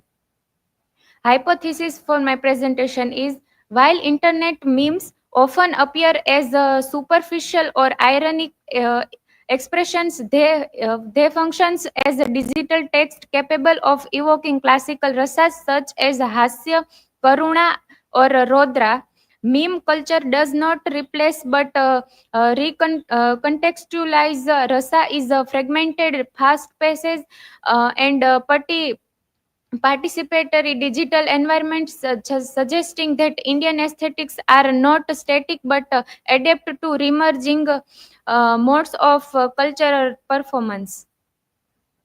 Why this topic? Indian aesthetics, as outlined in classical text like the Natya Shastra, have long shaped storytelling and emotional expression. Memes are not just humorous, they evoke deep emotional reaction and reflect the collective cultural mood of today. This ancient rasa theory with modern meme culture, exploring how digital texts express traditional bhavs in a new medium. Rasa theory, a classical framework. Origin: Rasa theory originated from the Natya Shastra, an ancient Indian treatise on performing arts attributed to Bharat Muni. Concept of rasa: in Sanskrit, rasa translates to essence or flavor. It represents the aesthetic expression or emotional flavor evoked in the audience through artistic impression. Here are 9 rasas. Components leading to rasa. Rasa arise from the harmonious vibhav combination of vibhava, anubhava, and vyabhichari bhavas. Internet culture as a performance. In the digital age, memes function as a concise performance within an online natya, encapsulating complex ideas and emotion in the easily shareable formats. Each like, share, or comment mirroring the engagement of a modern day Shridaya, Sahridaya, a sympathetic spectator actively participating in the collective interpretation and dissemination of these cultural artifacts. The rapid creation and circulation of memes not only reflect but also shape communal sentiments, underscoring their role as pivotal elements in contemporary digital discourse. Vakrokti and irony in memes. In Sanskrit poetics, Kuntak's Vakrokti emphasizes the beauty of indirect or oblique expression in literature. Similarly, internet memes often employ irony, sarcasm, and double meanings, serving as a modern embodiments of this concept by remixing content and conveying layered messages. Memes reflect the postmodern appreciation for nonce and indirect communication, paralleling the aesthetic principles of Vakrokti. Bhavas in beats or do memes evoke rasa? Internet memes serves as modern conduct for evoking emotional responses, paralleling the classical Indian concept of rasa by encapsulating shared experiences and emotions. Memes foster community bonding and provide a form of catharsis, allowing individuals to process complex feelings through humor and relatable content. Their rapid dissemination and virality further amplify these emotional connections, demonstration that even in today's fast-paced digital landscape, the essence of rasa, the aesthetic experience of emotion, remains integral to human interaction. The aesthetic dilemma, the integration of memes into digital culture has a sparkled debate over their classification as a high art or low culture. While some view memes as trivializing traditional art forms, others argues they democratize art appreciation by making classical works accessible and relatable to contemporary audiences. This discourse reflects the evolving nature of artistic expression and the ongoing dialogue between preserving cultural heritage and embracing modern modes of communication. In conclusion, integrating rasa theory with internet memes highlights how digital culture revitalize the classical Indian aesthetics. Memes by eliciting shared emotional responses serve as the contemporary expressions of traditional rasas, demonstrating the enduring nature of human emotional expression across evolving mediums. Here are my references and thank you. Do you have any question? No, you can reply to the questions in the comment. And it is bhav, not bhava. Okay, bhav. Ras and bhav. You have not attended classes. Classes attend કરેલા ને તો ત્યારે ભાવ બોલતા હતા ને sir. Then you are reading bhava. The English words also. I have put one poll today in the morning, so that you can come to know that what are the English words for that. Rhetorical sentiments for rasa, emotional states for bhav. So when you write your answers, you can use these words, rhetorical sentiments, and that also. Another post also I have shared in WhatsApp, that was about a book, Rasa Theory in Shakespearean Tragedies, by Swapna Koshi. The titles are very interesting if you see. So that is how you can exactly strike bhav when you talk about it. Ras and bhav also. Without talking about bhav, any talk on ras is incomplete. So this Hamlet, Jugupsa intensifying karuna. Then Othello, Uttam Prakriti transformed by Shanka to Adham Prakriti. King Lear, from rage, Rodra to redemption, Shant. Macbeth, Bhaya unfolding Karuna. So this way, if you can use this terminology mingled with English words, then exactly you are understanding also. That is the idea. So this book has very well given these titles from Indian Poetics in this study. Yes, you can start. Hello everyone. Today I am presenting Dhwani, unveiling implied meaning from classical to contemporary. My academic informations, table of contents. So research question, how does the classical Indian theory of Dhwani facilitate the interpretation of implied meaning, and in what ways can it be implied to contemporary forms of communication such as cognitive science, advertising, and digital media? Hypothesis, the classical Indian theory of Dhwani, which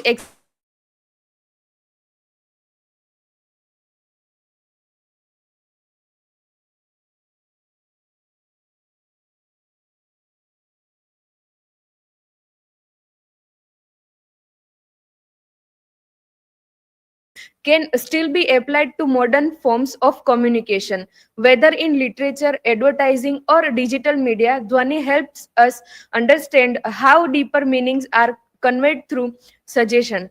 This shows that Dhwani is not limited to the past but continues to offer valuable insight into how language works across time and cultures. So, introduction. Dhwani refers to theory of suggestion in Indian poetics. Unlike direct or literal expression, Dhwani emphasizes implied meaning, what is hinted at rather than said outright. This theory gives us tool to uncover subtext and deepen our understanding of communication and literary works. It's about reading between the lines and discovering emotional and intellectual depth that lies beyond the surface. Dvanyaloka. Anandvardhan's Dvanyalok is the foundational text where the theory of Dhwani was articulated in detail. Abhinav Gupta's commentary, Dvanyalokna, expand and clarifies Anandvardhan's insight. These both texts have suggestion enhance the artistic aesthetic experience by revealing layers of meaning not captured by literal interpretation. Together they form of the theoretical backbone for understanding how Dhwani functions in poetry and other art forms. Core concept of Dhwani. The essence of Dhwani is lies in the power of suggestion. It is not just what is said, but what is implied that creates literally richness. Dhwani is also intimately linked with ras, the emotional flavor or aesthetic experience felt by the reader. Importantly, it is the Sir Hriday, the sensitive and untuned reader who perceives this nuance. Without such a reader, the suggesting meaning may be lost. Thus, Dhwani elevates the act of reading into an act of deep interpretation. Dhwani in literary criticism. Over time, Dhwani became central to Indian literary criticism. Scholars like Sushil Kumar De and Krishna Murthy have traced its development and originality. This theory allows critics to move beyond surface meanings and explore the depth of expression and emotion in text. It provides a structured way to interpret a suggestion, silence, and all that is intentionally left unsaid. Ras and Dhwani in poetics. In Indian aesthetics, Ras and Dhwani are inseparable.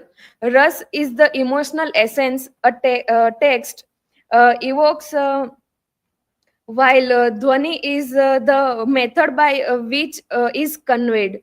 Literally, work aims to produce Ras, and they do effectively through Dhwani. Suggestion is not ornamental, it is essential to the emotional impact. Without Dhwani, Ras cannot be fully experienced. Dhwani and cognitive science. Contemporary scholars have begun exploring Dhwani through the lens of cognitive science. Patrick Hogan's work connect how readers mentally process suggestion with classical theories. This interdisciplinary approach bridges traditional aesthetics with modern brain science, revealing how suggestion activates emotional and cognitive responses that are deeply embedded in human psychology. Dhwani and contemporary communication. Dhwani's relevance is not confined to classical text. In the contemporary world, especially in digital media, implied meaning is everywhere, like in memes, ads, political speeches. Dhwani help us to decode the subtext in this form. It is especially useful in studying persuasive communication, where what is implied can be more powerful than what is said outright. Dhwani and Lacanian theory. This brings a fascinating cross-culture perspective. Scholars like Lalita Pandit have compared Dhwani to J.Q. Lacan's psychoanalytic theory of language. Both see language as layered and not entirely transparent.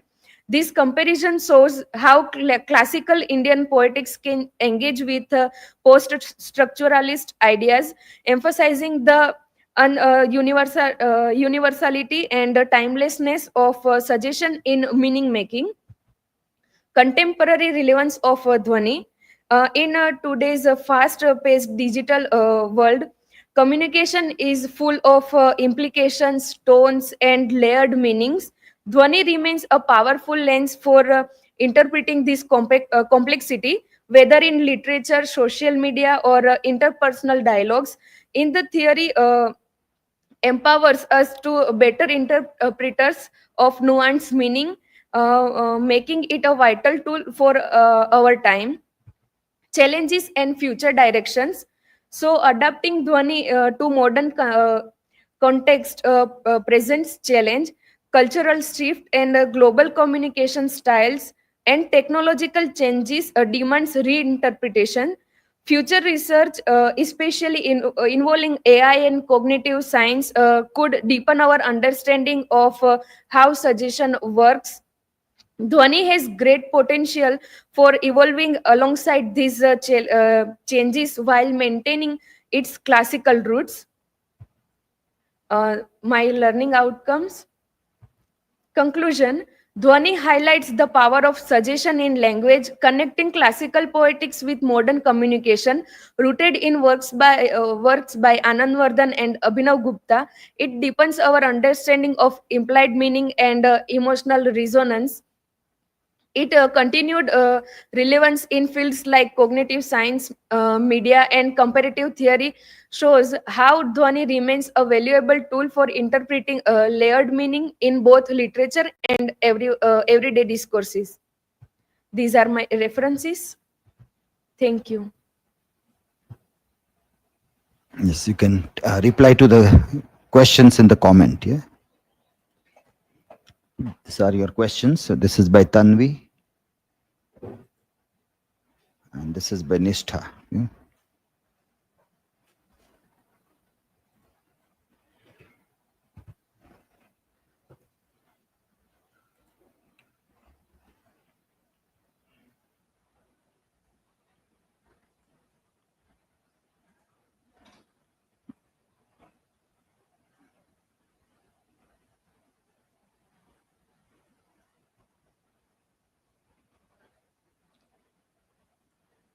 Hello everyone. Today my presentation topic is Indian poetics and psychology, how Ras affect human emotion. These are personal information, table of contents, hypothesis and research question.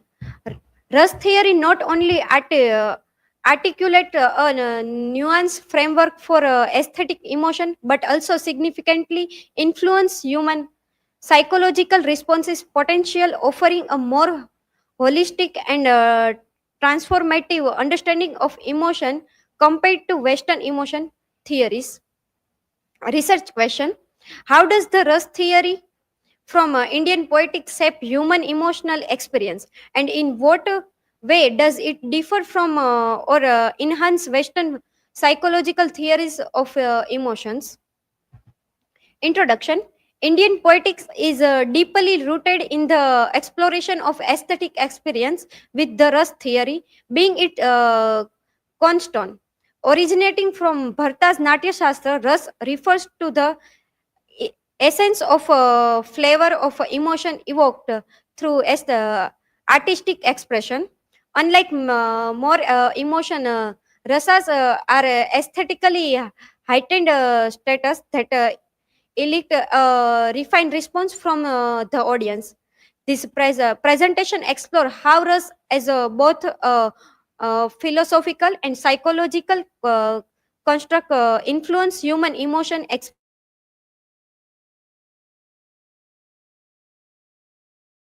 experience. By comparing Rus theory with Western emotion theories, the project highlights the depth of emotional transformation offered by Indian aesthetic. Rus and emotion, foundation of Indian poetics. Rus, aesthetic emotion. The word rus literally means taste or essence. In Indian politics, it refers to the emotional flavor or a feeling that a reader or viewer experience from a piece of art or literature. Uh, this emotion can include like Shrungar means love or beauty, Karun means compassion or sorrow, Hasya means laughter or humor, Veer means courage or heroism. Ras is considered that heart or soul of poetry and drama. It gives us aesthetic pleasure, the joy we feel when we deeply connect with a story, song, play, or dance. Bhav, emotion or mood. Bhav are the emotional integrant or moods that help create ras. Think of them as the feeling inside the character or the situation in the story. When these feelings are expressed well, they evoke a certain ras in the audience. According to Bharat, ancient scholar and author of Natya Shastra, ras is like a drink made by mixing different emotion. Indian poetics. Indian poetics is the study of how Indian literature and performing art are created and appreciated. It includes theories about emotion, expression, language, drama, and beauty. Ras theory is a central idea in Indian poetics. The oldest and most important text on this topic is the Natya Shastra by Bharat, written around 2000 year ago. It explains how art can express emotion and how audience can feel them deeply. Psychology, psychological side of Ras. Ras is not just emotional; it also mental and physical experience. When we feel Ras, our body and mind responds together. We might cry, laugh, feel inspired, or get goosebumps. Psychology in this context help us understand how and why Ras affect our emotion the way it does. It shows how watching a play or reading poetry can actually change our state of mind and even our behavior temporarily. Aesthetic, key aspect of Ras and emotion. Aesthetic emotion. Aesthet, what make Ras special? Ras is not just any regular emotion. It is an emotion that is expressed beautifully and artistically. When emotions are shown in a refined creativity way through poetry, dance, or drama, they become ras. For example, simple grief become karun ras, compassion or sorrow. When it is shown artistically in a poem or play, it's not about real life sadness. It's about feeling touched by sadness in art and enjoying that emotional experience. Ras as a aesthetic pleasure. Ras bring deep emotion pleasures. It is not physical or material happiness, but a kind or inner joy or delight we feel when we experience art.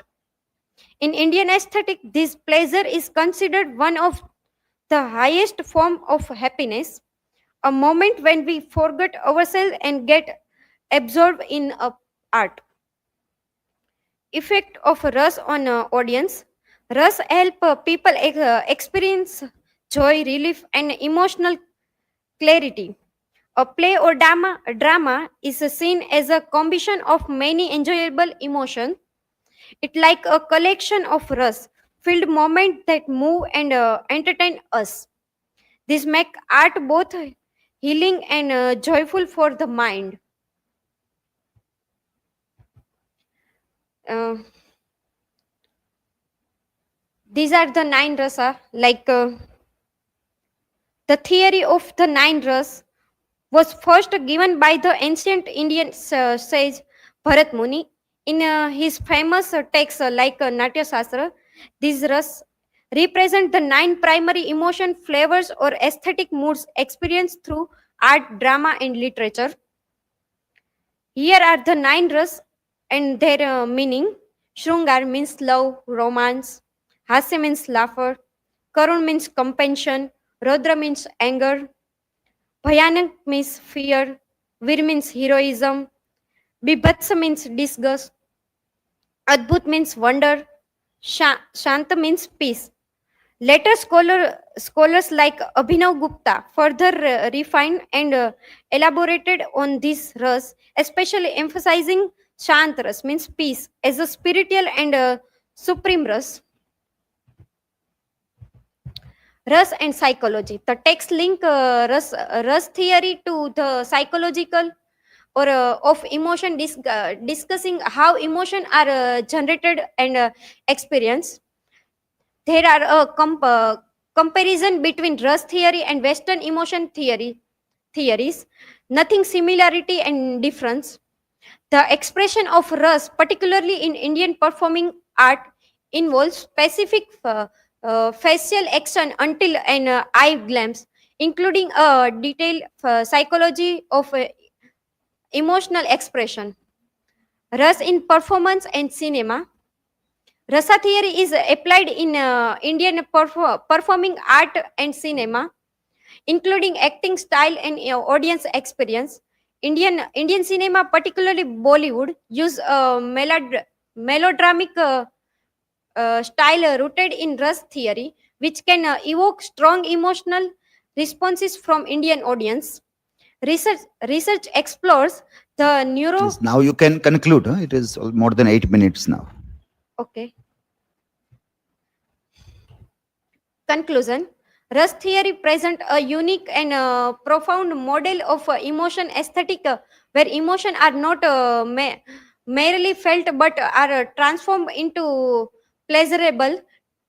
Drama and cinema continue to resonate with the audience, emphasizing the emotion theory, which often focus on functional and behavior aspect of emotion theory offer a more integrative and spiritual perspective. The continued relevance of Ras in both traditional and modern contexts illustrated its enduring power in shaping emotional perception and artistic engage. These are my references, and thank you. Okay, so reply to the questions in the comment in YouTube. These are your questions. Okay, so a few instructions. Let us end this. This was the last presentation. We end the live stream and then